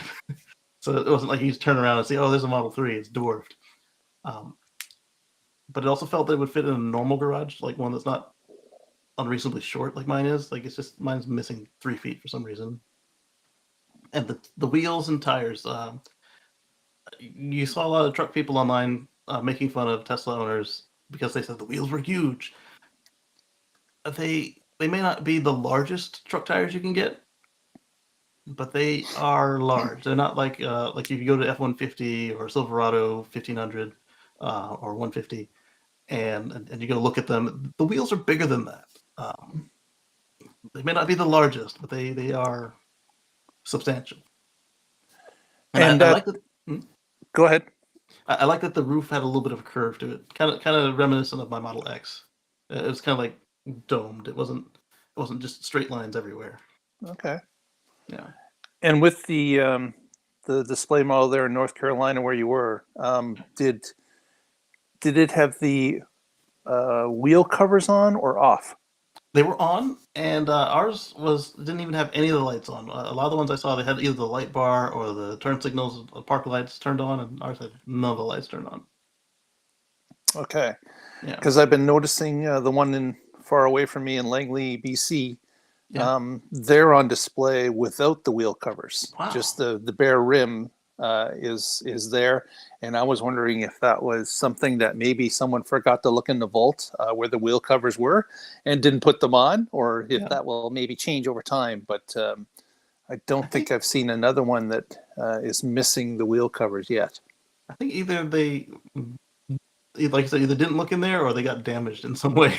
And rather than have Hmm. three covers, they just didn't put any of them on. Yeah, Did they have a beauty cap like on the Model 3? they had. Did they have you mean the vault cover? On the wheels, did they put like the Tesla center cap in there, or was it like an Yes. open hole? Yep. Okay, so yeah. I wonder what's up with that. And that's probably the way I would go. I've never liked the wheel covers that they've had from the unveiling. That was part of what made my reaction to that thing the way it was, why it took me 24 Right. hours. Sorry, not 24 hours. 12 hours to make my decision to put the deposit down.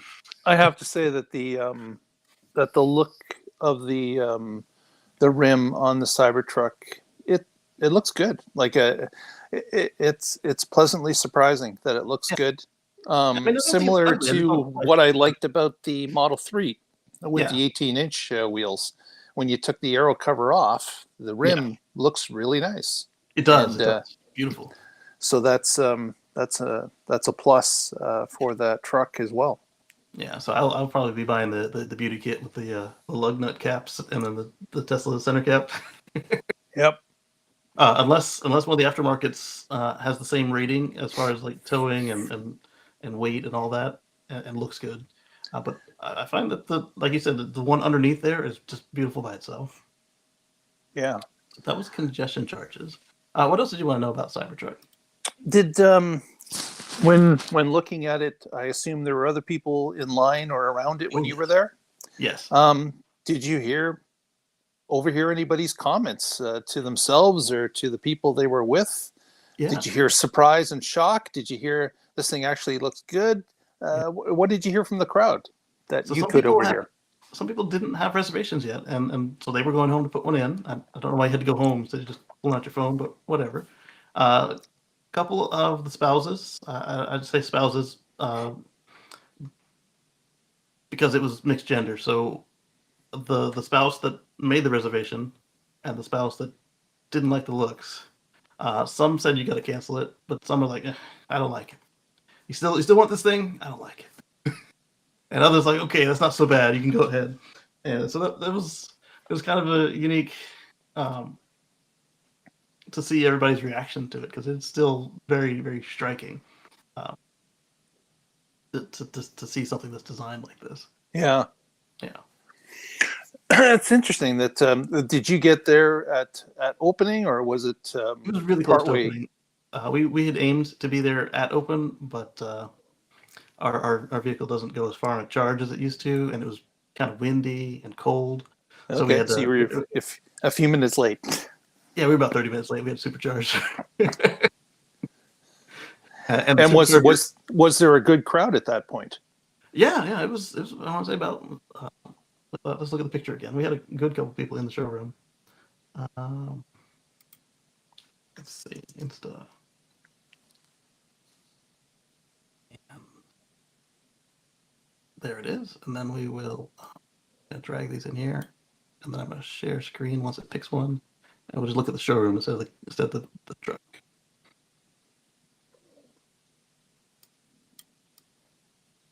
Yeah, this one will work. And I come back to studio, share, screen, entire screen on. Can I just do the window? I think I can just do the window for this. Yep. There we go. So this is pretty much right after we got there. So you can see there's a fair amount of people Okay. going to see Moto and my wife. And so you see there's no other cars in here. In my little thumbnail, there was a Model X there, a Model 3 where we're standing. Yeah. And you can see it's substantial. It's just not as big as the tank that they showed us on stage. Yeah, I have been hearing mixed reviews, but most people indicate that it's kind of smaller than what Yeah, they felt it would be. Um, yeah, and that's probably a good thing for most of the consumer market. absolutely. I've heard some people indicate that, hey, I think that would fit in my garage. And we know that Tesla did adjust it. So Yeah, that was probably one of their goals. Even no though garage. Elon had said it's a truck, it doesn't belong in a garage. But, I you know, agree, especially the solar option. but it's interesting. I understand that there is one en route close to me in Toronto. Oh, Has nice. not arrived yet, Okay. but keeping my eye on the X to see when it arrives. I got a number of people, of course, following our Twitter feed that are chomping at the bit to go see it in Toronto when it arrives. So I'm sure Right. there's going to be some excitement, and the news will get around quickly when it does arrive. But Absolutely. it's yeah, I'm anxious to see it in person. I'm kind of jealous that you got to see it. That's very cool. Yeah. And that uh, did the staff there have anything to say about it? Or Almost nothing. right? One guy let it slip. He said that even after the unveil, that theirs will still be in that same state, locked and barricaded. He did say that he thought that perhaps they would put some underlighting and then turn on the vehicle lights after the unveil, but it'll be a little while before we can kind of sit in it and see it running, which is kind of disappointing. Yeah.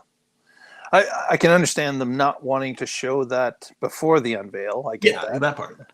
But after it's been unveiled and there's video of it, and Right.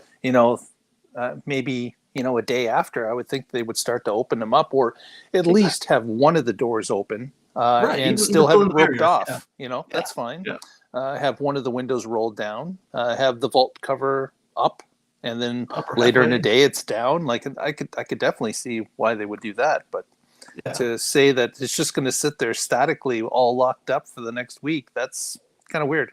That is weird. I'm hoping he's wrong. Yeah. Because, like you said, your way would be a better way to show this thing off.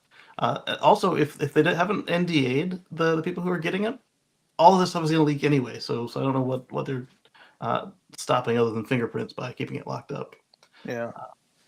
Brian from I1 Tesla, he said that when he talked to them, that it's probably going to be a roving display, like a museum piece, rather than still being at all the places we see them at today, which is good for everybody else to get a chance to see it, but also kind of disappointing that they don't just say build 100, drop one to the store, build another 100, drop one to the store. Yeah. I think that would be more confidence inspiring than all of a sudden going on the road again. And I think that the thought is they're going to keep rolling them out to more and more locations. Yes. There is a website that you can check out on our Twitter feed Right. that is actually published a list of presently available and ones that are coming soon, the different cities. And you can check that out at the Tesla Life. I've actually done a reply to somebody recently. One of my replies posted the actual link to it in the tweet. If you just click on reply and look down there should be a reply to somebody with a link. Oh, did you go by it? Might have passed it. Up there. What's that? Yeah. A better theater. All right. We like those guys. So clicking on that, and you'll have to excuse their weird font, but you can read it eventually. I think there's it's expanded a lot. There's 24 now. 24. Last time I looked at it, it was 21. So there we Right. go. We got another 3 added to the list. They managed to get one in Texas. Yeah, which is shocking. Like you'd think they could put one out in front of the factory at least. Yeah. I wonder if I totally didn't get a clear picture of the VIN, so I wonder what number ours is. But I've been hearing that these are all like VIN number 12,000 and up. Yep, there have been some VINs published, and that's a great thing to point out. If anyone has the opportunity to see one of them, if you get a chance, take a high-level shot with your iPhone and see if you can get that VIN enhanced. Put it on a stick. Yeah, exactly. It's one of these.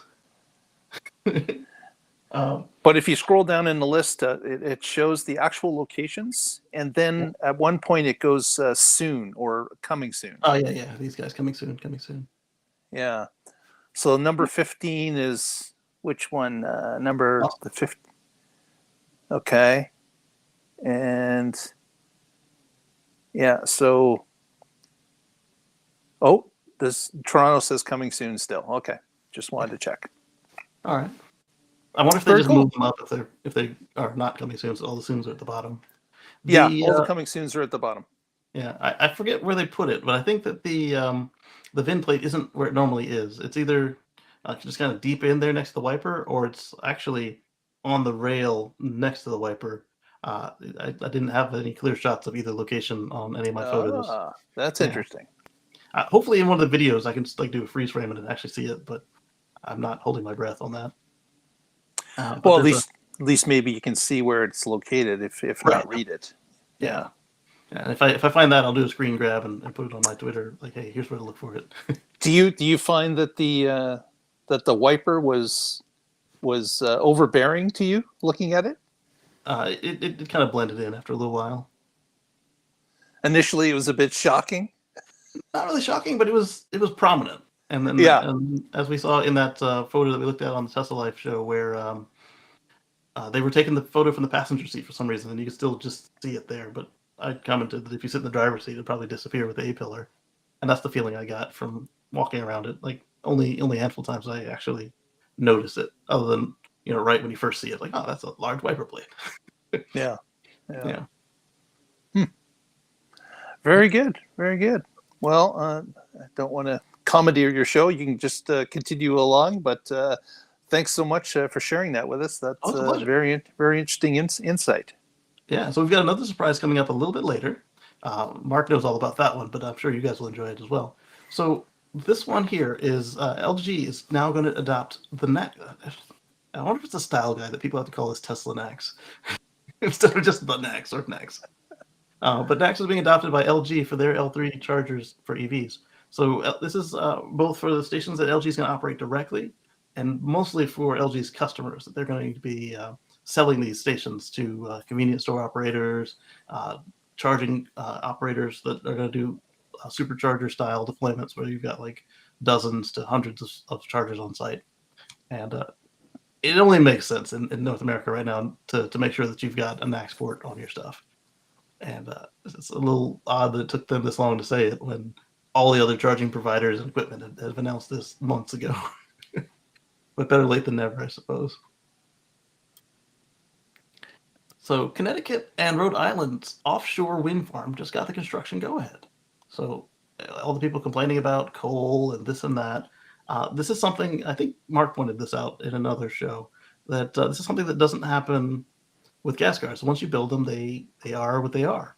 But as you clean up the grid, your EV is going to get cleaner and cleaner, assuming you're charging from the grid and not solar or something at home off grid, which is really cool. Absolutely, it's a big plus with EVs is that the cleaner the grid gets, the cleaner your car gets. It's offshore, so you don't even have to worry about, oh, it's casting shadows on my petunias, or, oh, I don't like the way they look like dancing ballerinas. Show-offs. That's what it is. You're jealous of the dancing ballerinas, aren't you? All right, so next up we've got Stellantis and Cattle have signed an LFP battery supply agreement, which is important because Stellantis has zero presence in North America for EVs, and they're going to need something to put in their trucks. Why do I say trucks? Just because they didn't mention but the one EV charger with all the different retro names to try and get some nostalgia going, and everything else is a truck or an SUV.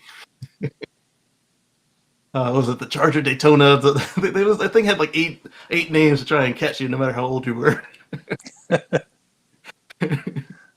So the memorandum of understanding on the LFP plant is, let's see, they're gonna net zero by 2038. Super ambitious there. But the fact that they've got this agreement means they've got to actually push forward, or their partner's probably going to sue them. So it's good to see. And then we've got Sawyer Merritt posting about the full cost breakdown of the Model Y HEPA filter retrofit, and the cost is $330. And my comment was that it is cheaper than a Model X filter. And on my screen, you cannot read it. I'm sorry. It's easier to read this way. So you've got the duct, the front apron, and so on, and it comes to 300. Was it 330 or $300? And there it is with labor and tax. So on the Model X, it's $400 just for replacement, not even to add a HEPA filter, and a large portion of that is labor and the fact that all of the Model X filters are not just the filter medium, but also the all the cowling and housings every time. They get it buried, do they?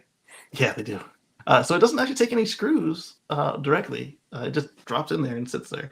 And then when you screw the frunk back in with its million screws, that screws in the filter as well.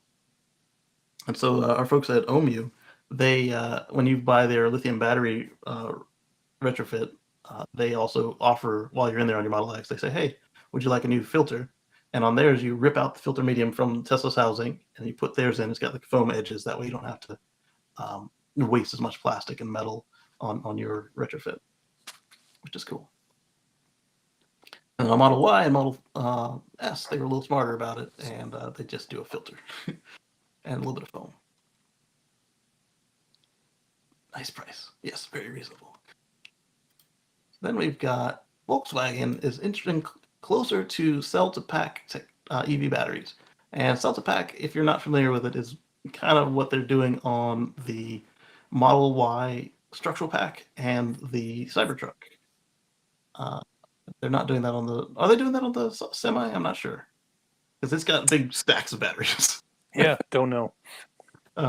There probably is an element of it in the Semi if they haven't already done it. But basically, instead of modules and then doing modules into a pack and then the pack into the car, just dump them in the container and put it up in the car. I mean, obviously it's a little more than dumping it in there, but it's less pieces and less chances to mess it up. It doesn't mean necessarily structural, just no modules. So then we've got another take at the congestion charge, so we'll skip that. You can tell my path through the news is like, through the week is like, did I get that one? Let me put it in there. Tesla Sweden vehicle deliveries have increased 55% year over year, despite the strike. And Anders and a couple of other Swedes and I have been talking about the strike, and it's a mess. I'm not anti-union, but in this case, it is super weird to me that none of the employees interviewed want this thing, and obviously Tesla doesn't want it, and yet they're still trying to insert themselves in here. And it's escalated.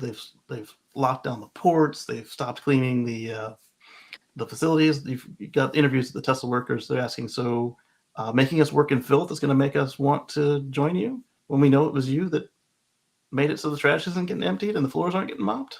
Yeah, that's a winning strategy right there. And then we talked about how they were offered 30% over what they get paid now. I later learned that actually is still yet a pay cut, not just the pay cut they would get if they were to join the union, but it's still a pay cut if they take the 130% because it doesn't include all of the fees that they're going to have to pay for. You get like a tax towards your pension and all. There's just fees involved, so it ends up being a slight pay cut rather than the substantial pay cut they would get if they joined up. So if your bribe isn't even good, like why would I do it? You're trying to bribe me to strike, and I'm not a member. Yeah. So you better be a real good number. Like it's 200% of your pay. It's too bad they couldn't get together and vote on it themselves and just say we're not interested. Move along. My understanding is with the law they can't vote because it's not them trying to unionize. It's the company trying to be the representation. I'm surprised that Tesla didn't do like a bidding war and put a bunch of them against each other and then just not pick any of them. So that way all the unions are now fighting over each other instead of trying to do their oh no, let's do it this way, let's do it that way. But I guess that might be my understanding is like sometimes what union you're in, even though like you can have 8 people doing the same job, sometimes what union you're in is based on where you went to school, which is interesting to me. So Andrew says it's a mess for us who live here in Sweden too. Yeah, and some of the folks I've talked to are in a union, and they said, hey, they don't need this, and if they don't want it, don't make them do it. And if they want it, come on in. I would fully support it if the workers were saying, hey, we want this, and then I could say, oh, Elon bad, he's not supporting them, but like they called the strike, and these people still showed up the next day, so that tells you what their feelings are on it. Like it was like what 2.5 weeks, 3 weeks into the strike before we even saw any effects because of the people who would have been represented, they didn't want to be represented. But on top of all of that, they were able to because this isn't the last we're going to talk about this topic today. they were able to increase 55% year over year. So let's continue on the topic. And Tesla Sweden has got orders from Elon Musk, who says not to sign any agreements. So that kind of seems like the end of it for now, because now they're arguing directly with Elon. So I wonder if they're going to have to fly over, or they're going to convince him to come over. And I don't know if the unions in Sweden are anything like, not really the unions in China and Mexico, but like, was it Mexico? No, it wasn't Mexico. It was another Asian country, China and it's not Indonesia, but there's another Southeast Asian country where if the exec goes over and they're not getting what they want, it's not really a union. They will kidnap you. So I don't know if Sweden is like our old unions.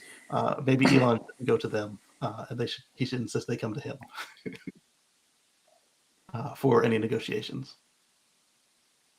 So Tesla Sweden feels more pressure as IF Metal pulls out what they think is a trump card, and what that is the postal service that is delivering the license plates is owned by the state, and their union has done a sympathy strike with IF Metal, and they are not going to get mail, which means they won't receive the new license plates for the vehicle orders, which means that obviously you can't put these vehicles on the road. And the way that the compliance with the law is set up is that you can only mail these license plates. You can't pick them up. Can't pick them up at the store. So there's a couple ways around this. First is to get the owners to apply for them as the vehicle is ending production and in transit. So that way the customer will just come in with their license plate and be ready to go, because they're not striking against Tesla owners yet, other than trying to get the electricians not to service the superchargers when they have issues. But Tesla has got other vendors to provide service on the superchargers now. So there's a sign on the supercharger saying it won't be fixed. Meanwhile, there's a guy under there fixing it right now. And another thing that's been suggested to Tesla by some owners is overload the postal service, because they can't destroy the mail. So even though they're not delivering it, just make it so they have to store your mail. And they have to buy warehouses and buy storage, and to the point where you basically turned it against them. So now instead of you hurting them or them hurting you, you're hurting them by making them incur massive costs to like you ship whole vehicles through the mail. Oh, here's a drive unit. It only weighs 2 tons, and have it come from somebody else. That way, it has to get into Sweden first, and now they have to store it. And that I thought was a good idea of malicious compliance right there. Just overload them. Have a bunch of people write fan letters to Tesla Sweden, and now they have to hold them. I thought that was kind of cool. So then we've got one of the Swedes I've been interacting with on X, and he has a thread, which is scrolled up because my browser crashed earlier. Sweden Tesla strike, killing blow for Tesla. The cars do not get new license plates. IF Metal strike will stop new Tesla cars from being put into service. The reason is sympathy measure that blocks PostNord's handling of mail to Tesla. And PostNord is the only one authorized to do the license plates right now, to mail them. According to the Swedish Transport Agency, regulation plates may not be distributed in any other way.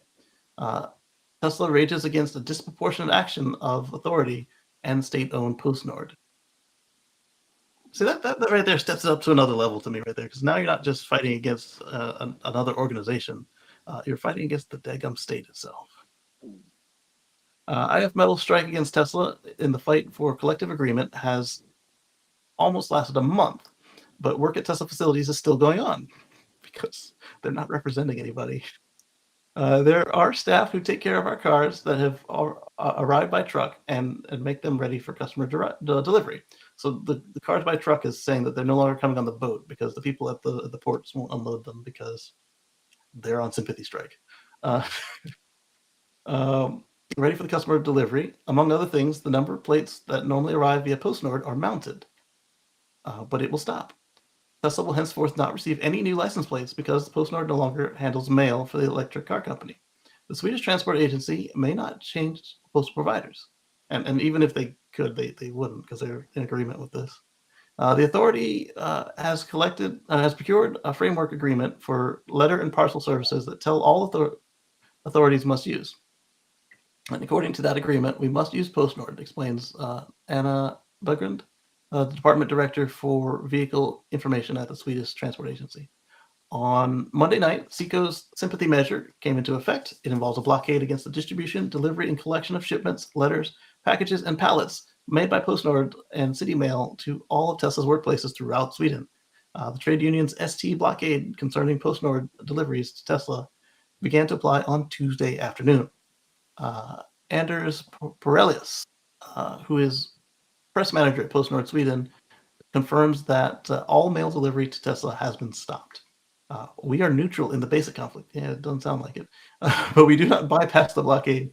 Shipments destined for Tesla are not distributed. The right to strike is so strong that it counts as a force majeure. That means we are not violating the social mission, he says. But remember, joining a union and joining a collective agreement are optional for the employers and the employees, even though it doesn't look like it. The Swedish Port and Telecommunications Board, which has supervisory authority, has informed and announces via press officer Peter Orn that the issue is being followed. There's no information on how many number plates are involved so far. Between January and October, roughly 17,000 new Teslas have been registered in Sweden, which means an average of 1,700 cars per month. New registrations continued ever since the strike broke out. Last week alone, more than 500 new cars were delivered. The plates are ordered when the car leaves the factory, so there will be a delay before the postal blockade hits the car deliveries. And at that point, it'll be interesting to see what Tesla does. I'm curious how long they'll stake it out, and if they might just leave the country. If they leave the country, the 50 to 180 people that they're talking about here will be without a job, as will all of the suppliers and contractors and everybody else who's involved in this. There was a piece, I think I've got it for this week's show, where there was a body shop that like 90% of their business is Tesla cars, and their employees are members of one of these sympathy striking unions. And the owner was complaining about how much business he's going to lose. And what was funny to me was the replies from the Swedes were making fun of him for for having an agreement with the limited amount of employees he has. Like I think it's like when you get to 50 or 80 employees where they start pushing you to join the collective bargaining, and the guy has like 20 employees, and so they're like, "How would you do that?" I didn't laugh at the guy because my interpretation of what it was that his father or his grandfather, whoever actually started the business, joined them to this collective agreement back when unions were not having declining membership, not having this PR issue they're having right now, trying to recruit new members. And so it wasn't really his fault, because it's not like you can, like, once you've signed the agreement, unless the union has broken the contract, you can't just pull out of it. So I have sympathy for him. I'd be curious from, excuse me, Anders in the chat room, as to where do you think this is going, Anders? What do you think ultimately will happen here as we see these escalations taking place? What obviously you're closer to what's going on. What are your thoughts as to where this goes? So Andrew says that the mediator says that Elon did not interfere. And so another thing he's warned me about, as we've been talking offline, is that a lot of these stories we're going to hear are going to be very biased in one direction, because the media is pro-union in his country, and they also favor a certain political party over the others. And so, like if you Google this, the first thing you see is a what appears to be like an NPR sort of thing, but it's not impartial at all. They make it seem like the Tesla employees are being blocked rather than the Tesla employees. Like we see other articles where somebody actually interviewed the employees and said, "Hey, what do you want?" And they said, "Well, why are you making us work in filth? We don't want this thing." And he says that the mediator says that Elon did not interfere with, that is the union, IF Metal, that says so. And see, that's the other part. So some of these quotes we're getting are not from Tesla at all. Vetlanda, the company in a pinch in the Tesla strike, CEO sees risk of layoffs, concerns that Tesla will choose another subcontractor. As of lunchtime on Friday, a new measure was introduced against Tesla in Sweden, intended to strike against Tesla's car factory in Germany. Oh yeah, that one. Oh, man. They do hydro aluminum extrusions, and they produce components for Tesla's cars. So what they're trying to do now, IF Metal is getting this sympathy strike company to try and shut down the Gigafactory Berlin. And I do not see Elon sitting idly for that. Like inside Sweden, do whatever you want. This is just how it goes. Outside Sweden, all right, you're aiming at my wallet, Bo. IFL has said that they can last for 14 years, and I think Tesla will pull out of Sweden, and the union will lose members. Then Tesla will come back. That's one way to see it for sure. They have, from my understanding, is something like $1 billion equivalent. However many local currency that is, but that they could pay workers on strike because they rarely go on strike. But every year you got to pay your strike dues as well as your regular dues and your whatever else that they charge you for insurance and pension and all that. So of that portion, they've got roughly $1 billion. Actually, it's over $1 billion, but roughly $1 billion that they can just pay people not to work. Wow. Yeah. this is going to be interesting to watch. Elon says this is insane. And then this guy says, yeah, it's evil from the union. Could register the cars on owners, have the plates sent to customers, they go to the service center, have the plates mounted on, and then go home. But why is this needed? The Swedish government could put an end to this insanity. It doesn't sound like they want to.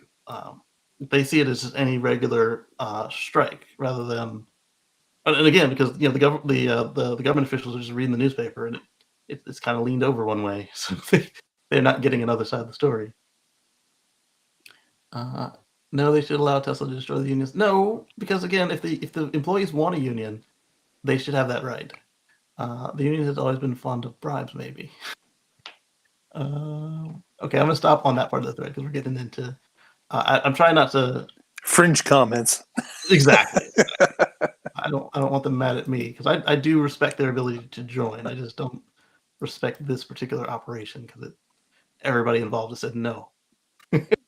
Kacey, I got to bail out, but Okay. just Good to see wanted to thank you for letting me in, and I look forward to seeing everybody this coming Thursday when we go live on the Tesla Life, where we will be tracking what's happening at the live event in Austin. Exactly. So for those of you that normally watch the Tesla Live show, we're going to be 24 hours late. So instead of Wednesday at 7 p.m. Eastern, we're going to be Thursday at 7 p.m. Eastern, and we're going to do our regular show, and then we're going to roll right into the Cybertruck presentation. Exactly. We may have some extra stories because Elon is not fond of being on time to places. Exactly. Put in if you're on X or Twitter, go ahead and put in on the Tesla Live show. Put what your guess is for how many minutes late Elon will be to the show. Always a fun poll. Yes, indeed. Exactly. All right. Have yourself a good afternoon. Goodbye, everybody. All righty. There are people who think this is insanity. The union has sick power. The state is killing Swedish businesses. Our existence is threatened, says Bjorn Larson, owner of a car workshop outside Gothenburg, who has 70% Tesla-related business. So this is the guy I was talking about, and it wasn't 90. 70% of his business is fixing crash Teslas. And I'll put a link to this particular part of the thread in the chat. And so again, like I said, people were making fun of him because he's got an agreement, but I feel that the agreement was something done by his father or his grandfather, so he didn't have a choice in the matter. All right. So then next, we're going to talk about Toyota and their ever future solid state battery that's always right around the corner, just like their hydrogen cars. So Toyota's promised us a 621 mile solid state EV that's going to come in a few years. And as Inside EV says, how many years or how many people will be able to buy it? We don't know. Toyota doesn't know. And then somebody else did a similar article, and they said, is Toyota yet again greenwashing us? Probably. They probably are. But they didn't just frame it on this. They went ahead and showed how um, they keep saying one thing and then they keep doing another thing with their fossil situation and so forth. So we don't know how many people are actually going to be able to get these solid state batteries, and then that's going to make, if you don't have enough of them out there, it's going to make a difference in finding out how reliable they are and that sort of thing. All right, so we've got a post from Musk says that all design and engineering of the original Tesla Roadster is now fully open source. Whatever we have, you have. Service.tesla.com/roadster. And as with a lot of things, Elon says stuff, and it's not always what you would take from what he says. They're not open source in terms of what you might think of, like there's a an open source agreement, and they didn't say that they're not going to sue you, and you can make copies at will, and you can change it, and it doesn't say you can't do any of that stuff. But a lot of the folks in the open source community are saying this isn't really open source. It's better than nothing, but so this builds on what we had with the Roadster and the other vehicles, where the service manuals and everything are open for owners to deal with. But now, if you go to that link, you'll find PDFs and CAD drawings and copies of the software. And it seems that what's going on here is that Tesla is done with the Roadster, the original Roadster, and other folks had took that to mean that the new Roadster is ready to go. I don't, I don't. I mean, it could be, but I don't think that's what this is showing us here. And so uh, this will make it easier to make replacement parts and replacement batteries, and to also make adapters, like to put the NAC port directly on the Roadster, to make it so the NAC port is able to DC charge the car over CCS protocol. Um, uh, they didn't have supercharging on the Roadster, so there's no way to retrofit supercharging with the supercharger protocol legally onto this vehicle. But you could CCS charge it if you know what to do, or if somebody else does and offers a kit. World of Engineering says it's a Jeep in a box. Be cool to do that with a Cybertruck. Just do it. Get the wooden Cybertruck. Wind Roadster 2.0. And let's see. Did I include the link to that? I probably didn't, just because it's right here. So service.com/tesla.roadster. Hopefully it doesn't make me log in. So you got your parts manual, the electronics part catalog, service manual, circuits, connectors, theory of operation for the Roadster vehicle, uh, theory of operation for the Roadster battery, owner's manuals, toolbox articles, toolbox issue articles. We've got disclosed research and development documents. The information provided here is being provided as a courtesy to Roadster enthusiasts and was created during the design phase of the Roadster for research and development. It isn't manufacturer reference or repair and maintenance material, and that's part of the part that the non-open source people are getting at, is it's of limited use when it's not the last item that they have there at the factory or at the service center. Well, uh, aside from the service manuals that we do have, but like the service center department, for instance. You also understand that that if you make or design parts or create new parts, I don't think this was here when I read it through the first time, or procedures based on this information, we won't be responsible for them, and they won't be genuine Tesla parts or accessories or Tesla approved procedures. Of course, they're not going to accept the liability because they're trying to ditch this car. Why would they? Why would they accept more on it? But it's pretty cool. So you also get the battery monitoring board, the HVAC controller, the vehicle display system, and the diagnostic software. Not bad. If you have a Roadster, this will help you keep it on the road a little bit longer, because Tesla's approach was just to keep raising the price on parts because they'd already stopped making them. The battery apparently doubled in price from what it was last. Also, speaking of Tesla increasing prices, Tesla's increased the price of the CCS adapter by over 40% in Canada and the US. So Canadian $250 to $345 now. In the US, it was $175 and is now $250, which is the price I paid because I needed a new board for my car to make it work. Thankfully, this won't be needed too much in the future because everybody's going NACS. However, I wonder if this has anything to do with them getting started on the adapters from CCS to NACS. Or maybe I don't know if it's like a resource constraint or something is going on to make the price go up so much, 44% and 42%. Interestingly, Tesla has not updated the product description, which still lists the old prices. We were able to go through the checkout process, and it charges the higher prices. Referral still the same? Yes, that's still the same at 4,000 referral credits. Oh, that's a good question. So they didn't raise the price in referral credits to get the CCS adapter. Ouch. You cannot realistically operate our own Tesla in Newfoundland without CCS or CHAdeMO adapter. Does Newfoundland have NACS?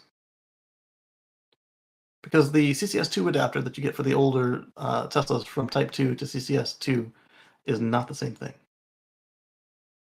It would be nice if Tesla considered giving Newfoundland residents a little bit of a break, considering they don't have a single supercharger available in the province. Oh, Newfoundland, Canada. Yeah, so yeah, they would use the NACS port, and that sucks. Hi, baby. What have you got there? You have a tow truck without the boom? She likes to break the boom off her tow truck. You want to say hi to everybody? Okay, you can play down there if you want. She's playing with the tow truck from the floor. Important to know this is the original price, so it's as if the price has not changed at all. So he shows his original order, and okay, so it's gone back to the original price. This isn't as bad as it seemed at first then. But still, you kind of wonder what is going on because the way that Tesla structures their pricing is that they make a certain percent of profit, and if their prices go up, they raise the price. Their prices go down, cost. If their costs go up, the price goes up, and if their costs go down, the price comes down. So something has happened. Still waiting for my CCS retrofit for my Model 3. Was originally listed as available in early 2023. Well, at the end of 2023. Personally, I prefer this adapter, not affiliated with the company, but we love the product. Is the A2Z that we talked about. It looks very similar.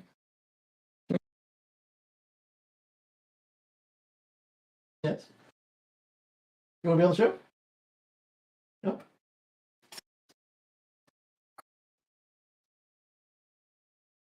Say hi. They don't need to see your belly button. Belly button. Belly button. Uh-huh. Yeah? What happened to the wheel on your tow truck? Did you hit a curb? It's missing a whole wheel cover. Ah. All right. So this is our recall section. It's a little short this week. The Jeep Wrangler 4xe plug-in hybrid has been recalled due to battery fire risk. Over 44,000 units are affected worldwide, most of them in the U.S. And Canada. So this is going to be a mostly software fix, but you're going to have to go to the dealer to get it done. The company issued a statement yesterday stating that a routine review of customer data led to an internal investigation that discovered 8 vehicle fires. All were parked and turned off. 6 were connected to a charger.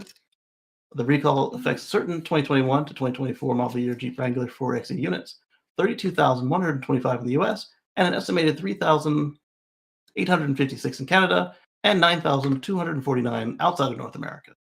Stellantis says the affected cars may be driven, but advises owners to refrain from recharging these hybrid vehicles and to park them away from structures and other vehicles until they're remedied.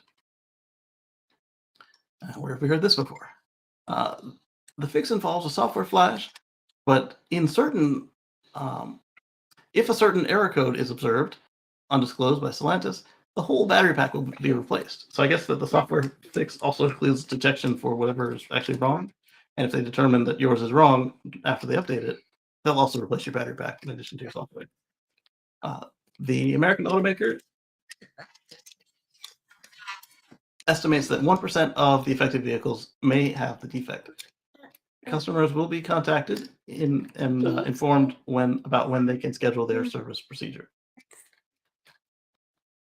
That's unfortunate. So yeah, so if you have a Jeep Wrangler plug-in hybrid, unplug it and park it away from everything. And so we'll probably also see the whole parking garage sandwich board saying, "Don't park here." All right, this one's from Teslarati. New Jersey is to ban the sale of new gas-powered cars by 2035. New Jersey is another one of those California emission states, and they have decided to exercise the new gas sale ban.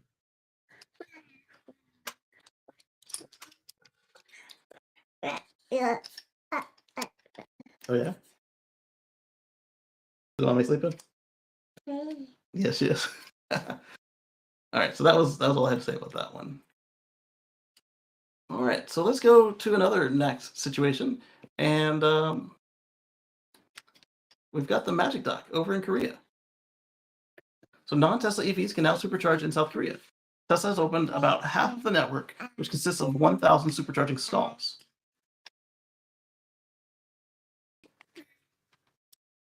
All right, so South Korea uses J1772 and CCS1 and NACS. No. And because they use NACS, that means that they had to bring the Magic Dock over there so that the other cars using CCS1 could use the superchargers. They use the same situation as us with using the Tesla app and the Charge My Non-Tesla section of the app. Just play with the truck again. The Korean market is an interesting one because just like the US, Tesla uses an in-house charging connector named NACS, while the local EV industry is using CCS1 and J1772.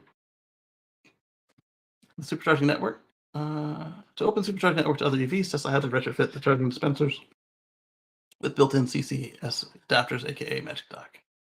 Main question is now whether the EV industry in South Korea will stick with CCS1 or maybe follow the US and Canada in the switch to NACS. There's only two ways that this is likely to go with the Korean domestic market. Is they're either going to go NACS or they're going to go CCS2. There's no point in trying to be one of the only markets left on the globe with CCS1. It's going to raise your prices. It's going to make it harder to get parts and service if your smaller area is the only one using this oddball connector. It's just the way it is. And since we've already seen that it's cheaper to implement this than either CCS on the cars, they would be smart to convince their legislators or just switch themselves to NACS from CCS1.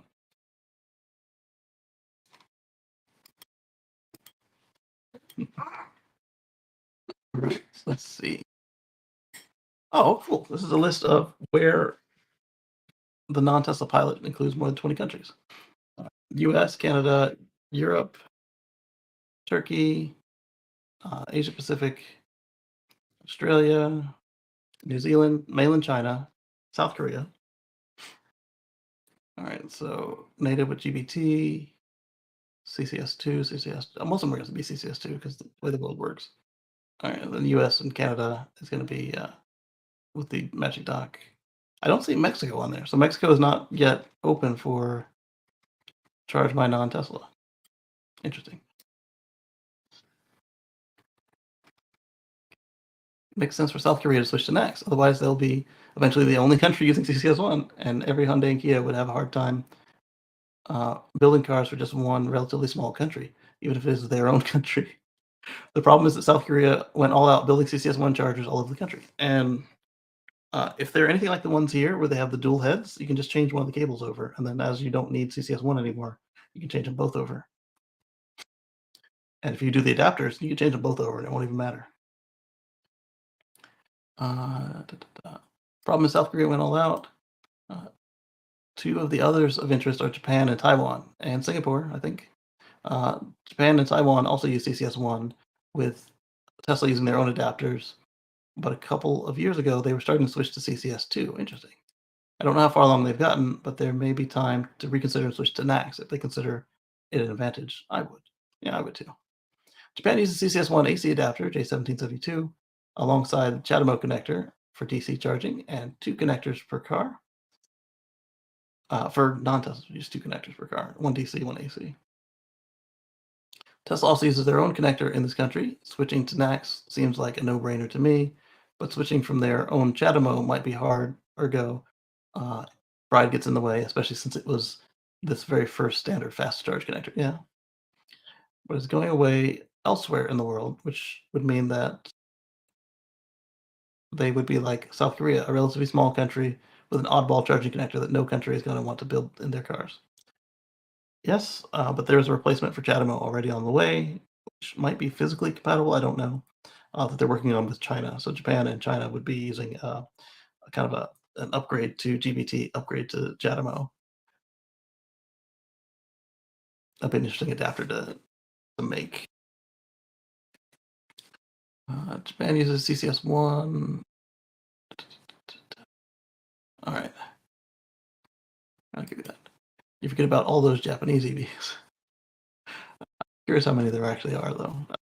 Every report I hear, there just aren't that many in Japan. All right, moving on to the next thing. Let's see. I think it's time for one more tweet, and then we'll do our other surprise, and we'll finish out. Let's close this. Sawyer Merritt tweets, news, the Model Y is on track to be the best-selling car overall in Europe for 2023. This will be the first time that an EV took the top spot. It would also be the first time it would also be the first mid-size car, the first premium car, and the first non-European car in the modern era to do the same. That is really cool.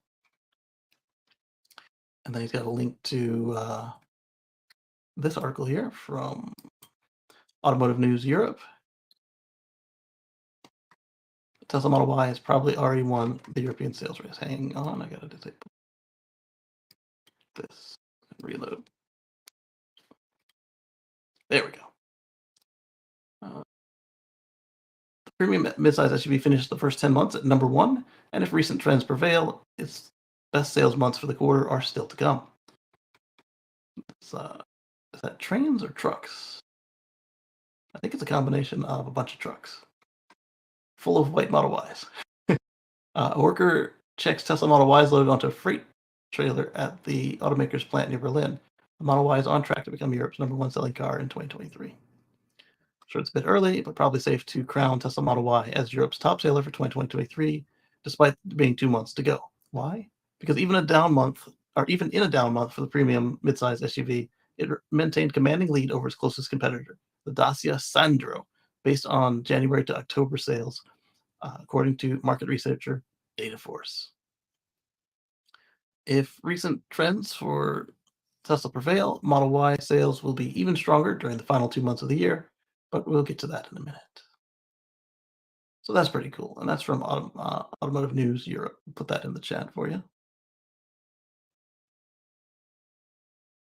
And paste.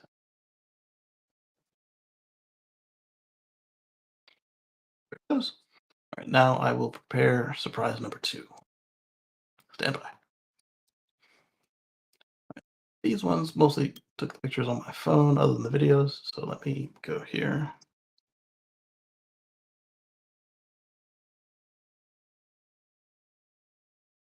Why does that matter? Because now I can use my web adapter. I don't want to do it by place. I want to do it by day.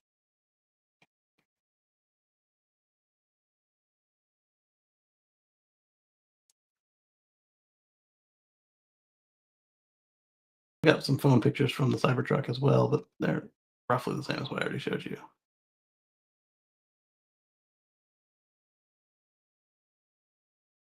And we'll start there. We'll just continue on to the actual surprise. We'll share this tab instead. All right, so this is the front and back of the, believe that's MCU3, because I think MCU4, sorry, MCU3, HW3, Autopilot 3 hardware, because I think hardware 4 has bigger chips. There's the B-pillar cameras and the repeater cameras. They didn't show the front cameras.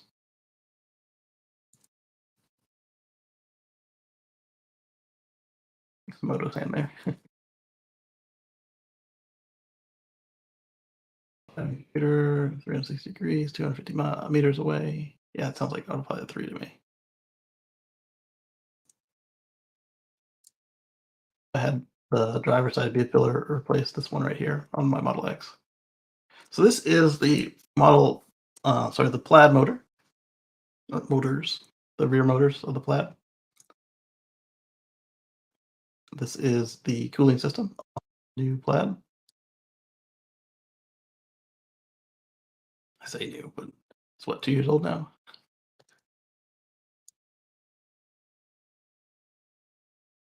Plaid drive unit.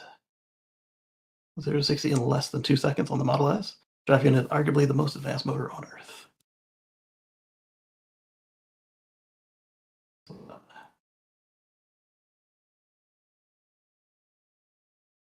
Okay, here's our second surprise. We've got the version 4 supercharger in Columbia, South Carolina. So here I'm actually standing in the rocks. So it makes me a little bit shorter than typical. I'm holding a baby, so it's pressing me a little bit more. But notice how much taller it is than me. I'm 5'10" at the end of the day, somewhere near 5'11" at the beginning of the day. And that dwarfs me. So there won't be any broader cases here saying, "Oh, I couldn't find the superchargers. I just couldn't see them." If you couldn't see these uh, any worse than the original ones, you are probably too blind to drive. They are labeled with which ones they are, which is nice. This was 2D, 3A. When I got there, 1D was broken. It said so on the screen. 1D not available.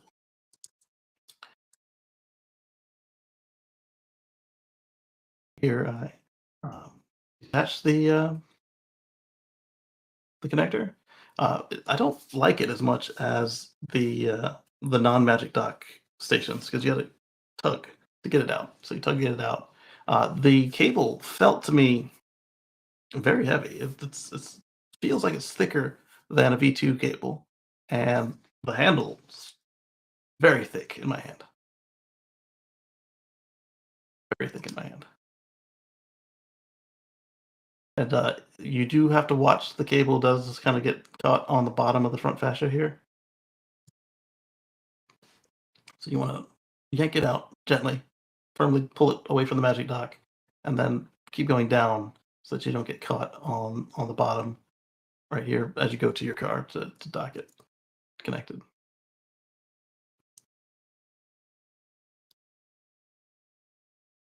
A lot of pictures of this thing, didn't you? All right, so there we go. Here we were trying to show the length of the cable. It is considerably longer than the V1 through V3 cables. They would go. That's the distance I would have to park to get a V1 to V3 to connect to the car. I had to park that close, and that would be the distance the cable can go. But as you can see here, we are almost to the front of the back door of the Model X. I think that we won't have too much trouble reaching any of the oddball charge port locations. I'm sure there will be some that are just totally absurdly placed, like say in the middle of a minivan or something, right behind the door that it doesn't reach. But with driving forward or backward, you should be able to get the supercharger connector to match up with your car without using the one in the next stall over. Gesturing off screen. All right, so I repositioned the camera, and I'm going to reposition it again later because I got something to hold the lights on the same stand. I'll fix that later. All right, so yeah, that's how long the cable is now. Plenty of room. A lot of these pictures are blurry. Oh well, weren't all blurry. I tried to get some of the plates for you nerd folks out there, and I wasn't entirely successful.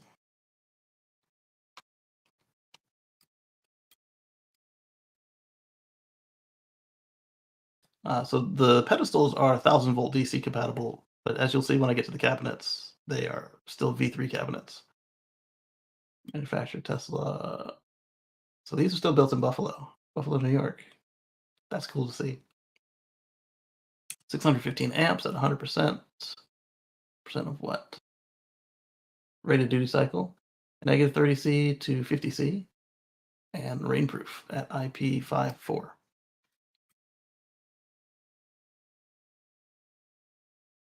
Good. There we go. The shadow here made it so I couldn't really tell what was going on this side of the placard, and I didn't catch that till. I'm sorry. To a accuracy class index 5,000 something 5 to DC2. This might be talking about the onboard meter, the electric utility grade meter.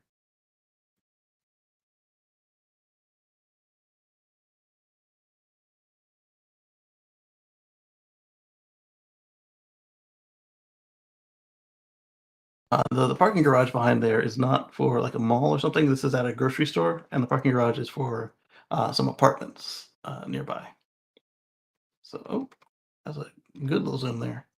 So the screens were not active, even though the stations were active. There's that handle I was talking about. It's also longer on the handle side than it is on the V3. You'll see that in a moment. The little T lit up. I didn't check to see what happened with the T once I started charging. It was glowing white to show it was available. So those of you who supercharge a lot might notice that this is not what you get on a regular supercharger on the V1 through V3. These are normally flush with this part of the connector. So this tells you that it's a 1,000-volt connector because they've extended the connections for mostly for the high voltage, but also for the signals as well. There's a picture that's more in focus. More in focus, but not in focus. Third time the charm? Yes, it's in focus. So we can see right there. That's a slot. I wonder what's up with that. Interesting. And then we can see this is a good little bit taller than the V3 supercharger because see how much taller up that goes? Interesting.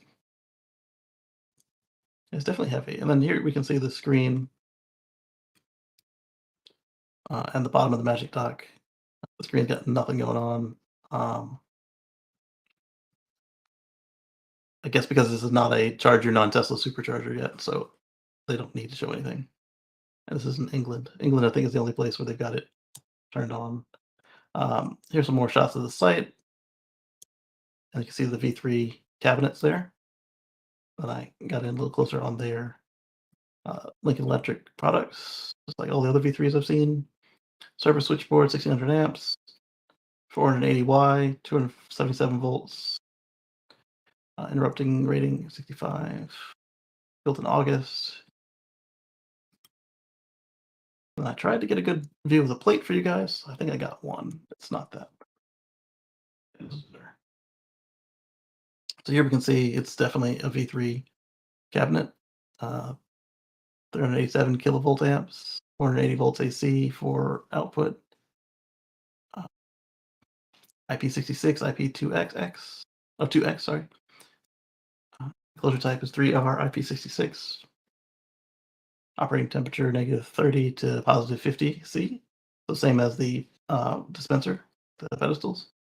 AC input 380, 400, 415, 440, 480 volt, 3-phase. Excuse me, voltage range 360 to 528. Excuse me, with a max continuous current of 465 amps. 50 or 60 hertz. Maximum continuous power is 387 kilovolt amps at 480 volts. Short circuit 85 kiloamps. Here we go. Input power 575 kilowatts. Voltage range 880 to 1000 volts. On the output. Interesting. This might actually be a V4. The input power is a little lower than megawatt. So maximum input current 640 amps. I'll have to compare this with a V3 picture I took to be sure, but it might be 3.5. Output power 250 kilowatts. So right there is why I was saying for sure that it's V3. because it can't do megawatt out. 250 out. Output voltage range 0 to 500 volts, so it doesn't even do 1,000 volts. And output current is 631 amps. So I wonder if they upgrade these, do they just slap a new sticker on it, or do they crane them out and replace them with another one? Like an eyelash in my tongue. Anyway, so yeah, that was the Blackgrid. They all three had the same one. Cabinet 2 says it's the star center, so that means is that the V3 superchargers can share a DC bus, and that's why it doesn't really matter where you are on as far as parking next to your neighbors. Each parking spot is allocated 250 kilowatts. Can actually go up a little bit higher than that. Kyle Connor got a 286 or 268 the other day when he plugged in his Model S in the snow. And so what that means is, say this one is running a little low, and the other one's running a little low on capacity, and the other stalls are empty. Everybody plugged in on cabinet 2. Then cabinet 1 and cabinet 3 could give some of their DC power directly to cabinet 2, and Star Setters is telling you which one is the hub for all of that. So then I took a picture of the connector connected to my car and how much it sticks out, so we can see that it gets to the Tesla logo there. It goes a little bit further. You can see how thick the cable is compared to a V3. Why did I do this? You'll see in a minute. That was 2C. Then we went to Orangeburg and looked at a V3. You notice that all of this is now flush with the edge of the connector, and that the hump up from the connector is like half the size. More in line with nothing. The Chatamo is the same as the V4. There's Donkey Boy. All right, so that was me showing you the difference in the connectors. Another angle, and then how far it sticks out of the car. Look, it's still gets past where the Tesla logo was on that other one. Let's see how much shorter it's hanging out. So that's a comparison between the two there. I think that was the last photo. Nope. Just another angle to make sure I got close enough. And all right, let's go back to our regularly scheduled programs. There was surprise number 2, a V4 supercharger. All right, let's see. Did I miss any chats while I was on the wrong screen? No. All right, so Nissan confirms 3 new EVs in its next Gigafactory location. That is a concept which is probably going to be the new Leaf. Early in the week, let's see, they're going to make CUVs of the Leaf. It's going to be UK Nissan's Sunderland plant is going to be their new Gigafactory. In support of those plans, Nissan will also be adding another Gigafactory at Sunderland to enable production. So new Leaf. An EV version of the Kajashi, which is marketed as the Rogue Sport in the US. EV version of the Juke, which was discontinued in the US in 2018, but still sold elsewhere. And a replacement for the Nissan Leaf EV. So you Leaf fans don't have to switch over to the Aria if you didn't want to. These 3 EVs were based on the hyper-urban, hyper-punk, and the chill-out concepts, respectively. Third planned Gigafactory at Sunderland as part of the Nissan's EV360 manufacturing plan. So there is the hyper-punk, and here is the hyper-urban. So let's see the top comment on the electric take. We've had a Nissan Leaf for over 7 years and have enjoyed it. I would say that we also have a lot of respect for the vehicle. 0 problems, and we've only spent money on tires, wipers, and cabin air filters. We have solar panels in the house, so while there is a cost for those, it makes the overall mental appearance of being free transportation. Now we're shopping for a replacement for the Leaf, and while we will look at the Aria, it's unfortunate that Nissan has not maintained their early momentum in the EV space. Yeah, it's like tortoise and the hare parable. Fable. They stopped and took a nap. They were in the lead, and they just gave it up. I would buy another Nissan in a heartbeat based on our experience, but it would be nice if the Leaf replacement was here now. No enthusiasm for buying a new BEV with only a CHAdeMO charging port for fast charging. Rather than getting a new Leaf, the current new Leaf, which is being discontinued, they would like the replacement available now. And they looked at the Aria. It's a similar situation for folks who had the early Bolts and are now looking at replacing the Bolt with something. The new Bolt is a ways off, and so they have to either look at something else or hold off on their purchase if they can. Oh, and Electric's take is Nissan has taken its time electrifying since the first Leaf dropped, well over a decade ago. Yeah, in 2011, well over a decade ago. Though the Aria was a big step in the right direction, but like many Japanese automakers, it wasn't clear how devoted Nissan really was to an electric future, or if it wanted to latch on to a perceived fad. Uh, I, I I think with today's news, it's fair to say Nissan is banking on BEVs for the future, with an electric-only model lineup planned for Europe for 2030. That's a reasonable conclusion to draw. But the stronger signal here is that the company is banking on electrifying two of its most popular models, the Juke and the Kacey. These are mass-market nameplates that have high appeal to crossover-obsessed customers who make up the middle of the vehicle market. If Nissan said it was building an electrified Patrol, aka Armada, by contrast, that would signal a greater focus on the high end of the market, at least for a mainstream car maker. Nissan also has a long history in the UK. Though the company's presence in Europe has been fading in recent years, it no longer sells any sedans or hatchbacks in major EU markets. With essentially a five-model portfolio on offer in most markets: the Kazaki, the Juke, the X-Trail, the Leaf, and the Aria. The Leaf is aging out, and Nissan's remaining ICE passenger vehicles are all platform shared with Renault. A major investment in EV manufacturing capacity in the UK is welcome news, and could herald a new era for Nissan on the continent and beyond. Good luck to Nissan.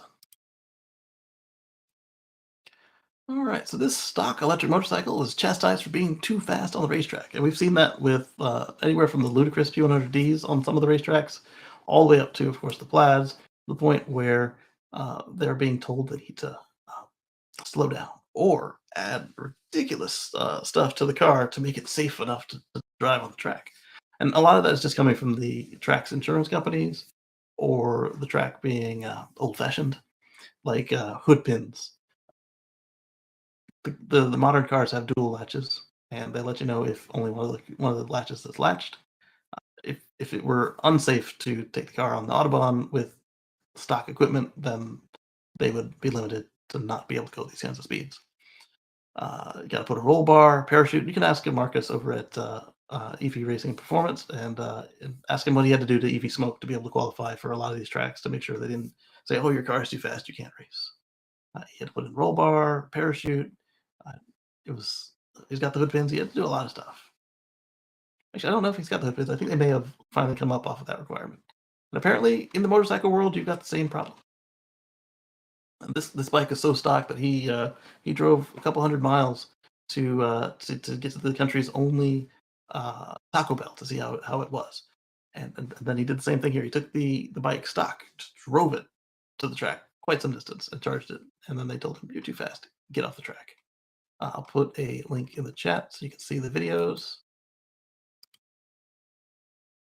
I'm sure there's music in them. I don't know that, but I just got a feeling.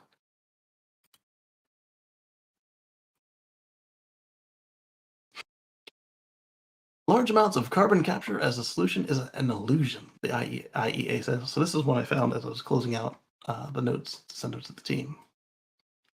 The oil and gas industry is banking on carbon capture as its fix for climate change. The IEA's new global report dispels that idea and offers real solutions. The oil and gas sector currently accounts for just 1% of clean energy investment globally. A special report from the International Energy Agency, IEA, released ahead of the COP28 Climate Summit, explores how the fossil fuel industry can take a more responsible approach and contribute positively to the new energy economy. In other words, the fossil fuel industry needs to get on the renewables bandwagon now, and not with large scale carbon capture. The IEA provides a roadmap in its new report the oil and gas industry to net zero transitions. So let's see what some of these solutions are they came up with. Spelled out in monetary terms, the report's analysis finds that the current valuation of private oil and gas companies could fall by 25% from $6 trillion today if all national energy and climate goals are reached, and up to 60% if the world gets back on track to limit global warming to 1.5 C. And I just heard a report on the news that we're pushing on 3C, so 1.5 would be basically a miracle. The status quo is impossible. How to be part of the solution? The report finds that oil and gas sector is well placed to scale up some crucial technologies for transitions to clean energy, such as offshore wind and geothermal energy. Yeah, they've got the tech. It's going to have to change tech in many aspects of its business, too. It needs to increase investment in EV charging facilities, turn the gas stations into EV stations.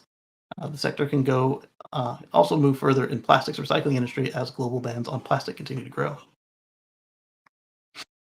Further production, transport, and processing of oil and gas results in 15% of global energy-related emissions, equal to the U.S.'s entire energy-related emissions. The fossil fuel industry's emissions must decline by 60% by 2030 to limit global warming to 1.5 C by 2050.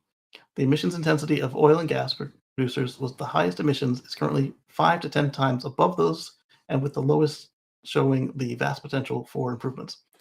So it needs to improve, needs to boost efficiency and electrify its facilities across the sector. Yeah, they're not going to do this easily. Let's see, the top comment was, in other words, fossil fuel industries will keep killing us as long as they can do it profitably and will continue to let them. Because, especially in the US, profits are prioritized over people. This is true. Why do people allow that to happen when there are so many more people than profiteers? Because profiteers stack the deck to make it possible. People need to wake up and flip the script, or we're doomed. Not this generation, no, of course not. That day is coming if something doesn't change. If we need to start the change so our descendants have a chance at a decent life. It's a very strong point made there.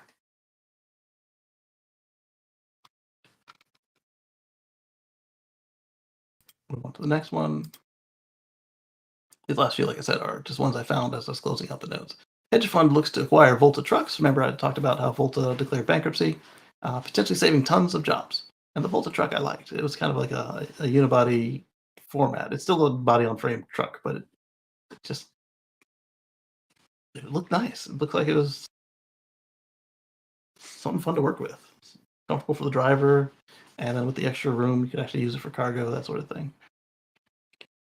So hopefully this is enough for them. They're building the cab. So that was exciting to me. So I liked what I saw coming out of Volta.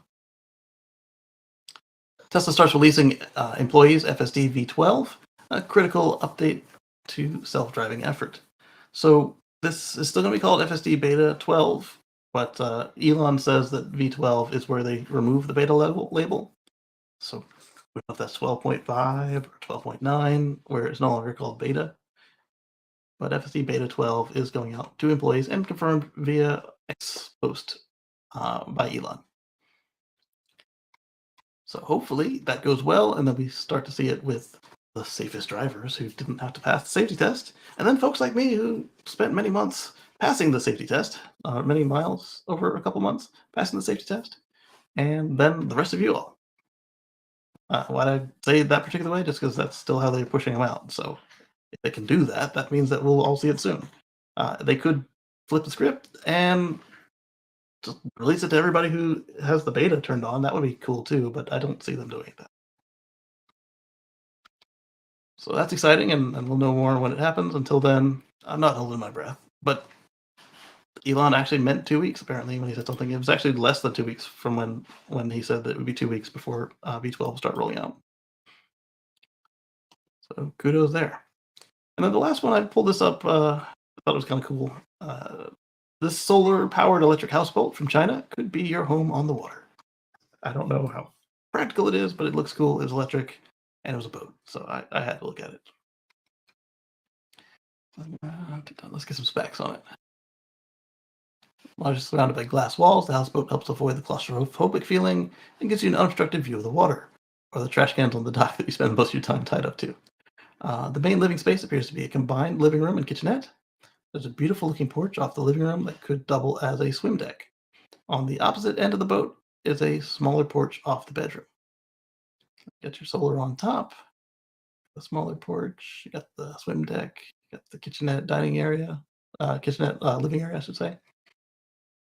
What interests me most is the electrical system. But the Alibaba page, oh, so you can buy this today. It's Alibaba. Doesn't give us much information here. We know that electric outboard powers the houseboat, though we don't have any details on the model or power of the motor. Depends on what they charge, whether it'd be worth trying to get one of these and bringing it over. And then if it would be certifiable here in the States is another question. There's similarly very scant information on the battery pack, though it's likely a series of SLA batteries that double as stable ballast. All right, so we're talking sealed lead acid in that case. Yeah, I'd want to get them with lithium drop-ins in that case. Then there's that solar panel array on the top. Again, frustratingly little information on the power of the panel array, though it does look quite large and thus likely sufficient to provide all of the necessary power to run the daily needs of the boat. All right, we got a top comment. Only a concept, but well done. Something like this at that price would be terrific at that niche, especially as a vacation second home. So what is that price? Oh, we get a shot of the interior. These vessels generally don't travel for very long periods or cover great distances, so the panels might be fine for shorter voyages down the lake or the river. But if you wanted to head out on a longer excursion, you'd likely need to stop and charge along the way or get a tug. That looks very. I like that interior. It's very nice. Kind of a tiny house on water. One detail seems a bit strange. The boat's length is listed as 40 inches, 1 meter.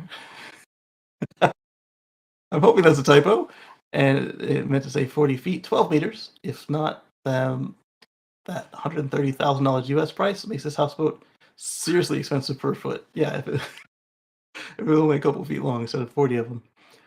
Even though I've actually bought an electric boat from China, I'm definitely not taking the risk on this one. I don't advise anyone else to try it either. It's fun to explore weird and interesting electric vehicles sprawling Alibaba's site. But let's not delude ourselves into thinking this beautiful houseboat rendering would actually appear on a trailer at our door look like this. Instead, let's keep our feet dry while simply enjoying it from the comfort of our screens. Okay.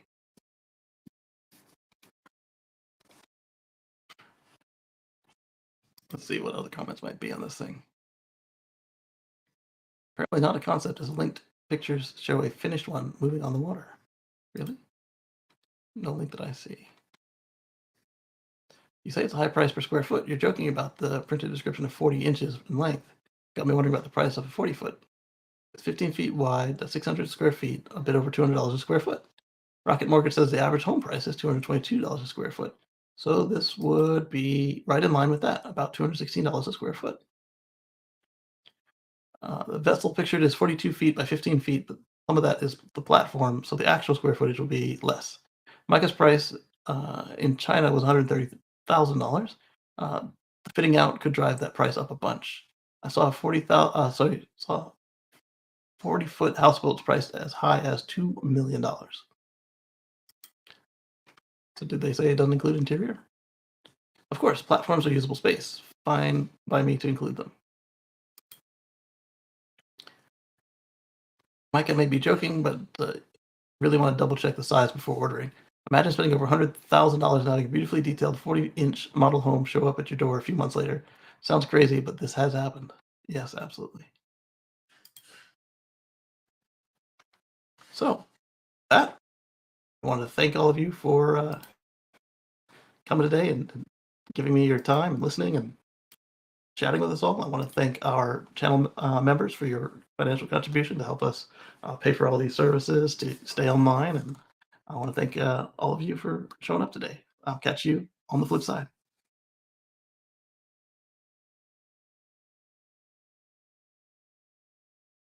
I don't have an end stream button on this. Not that it ever worked.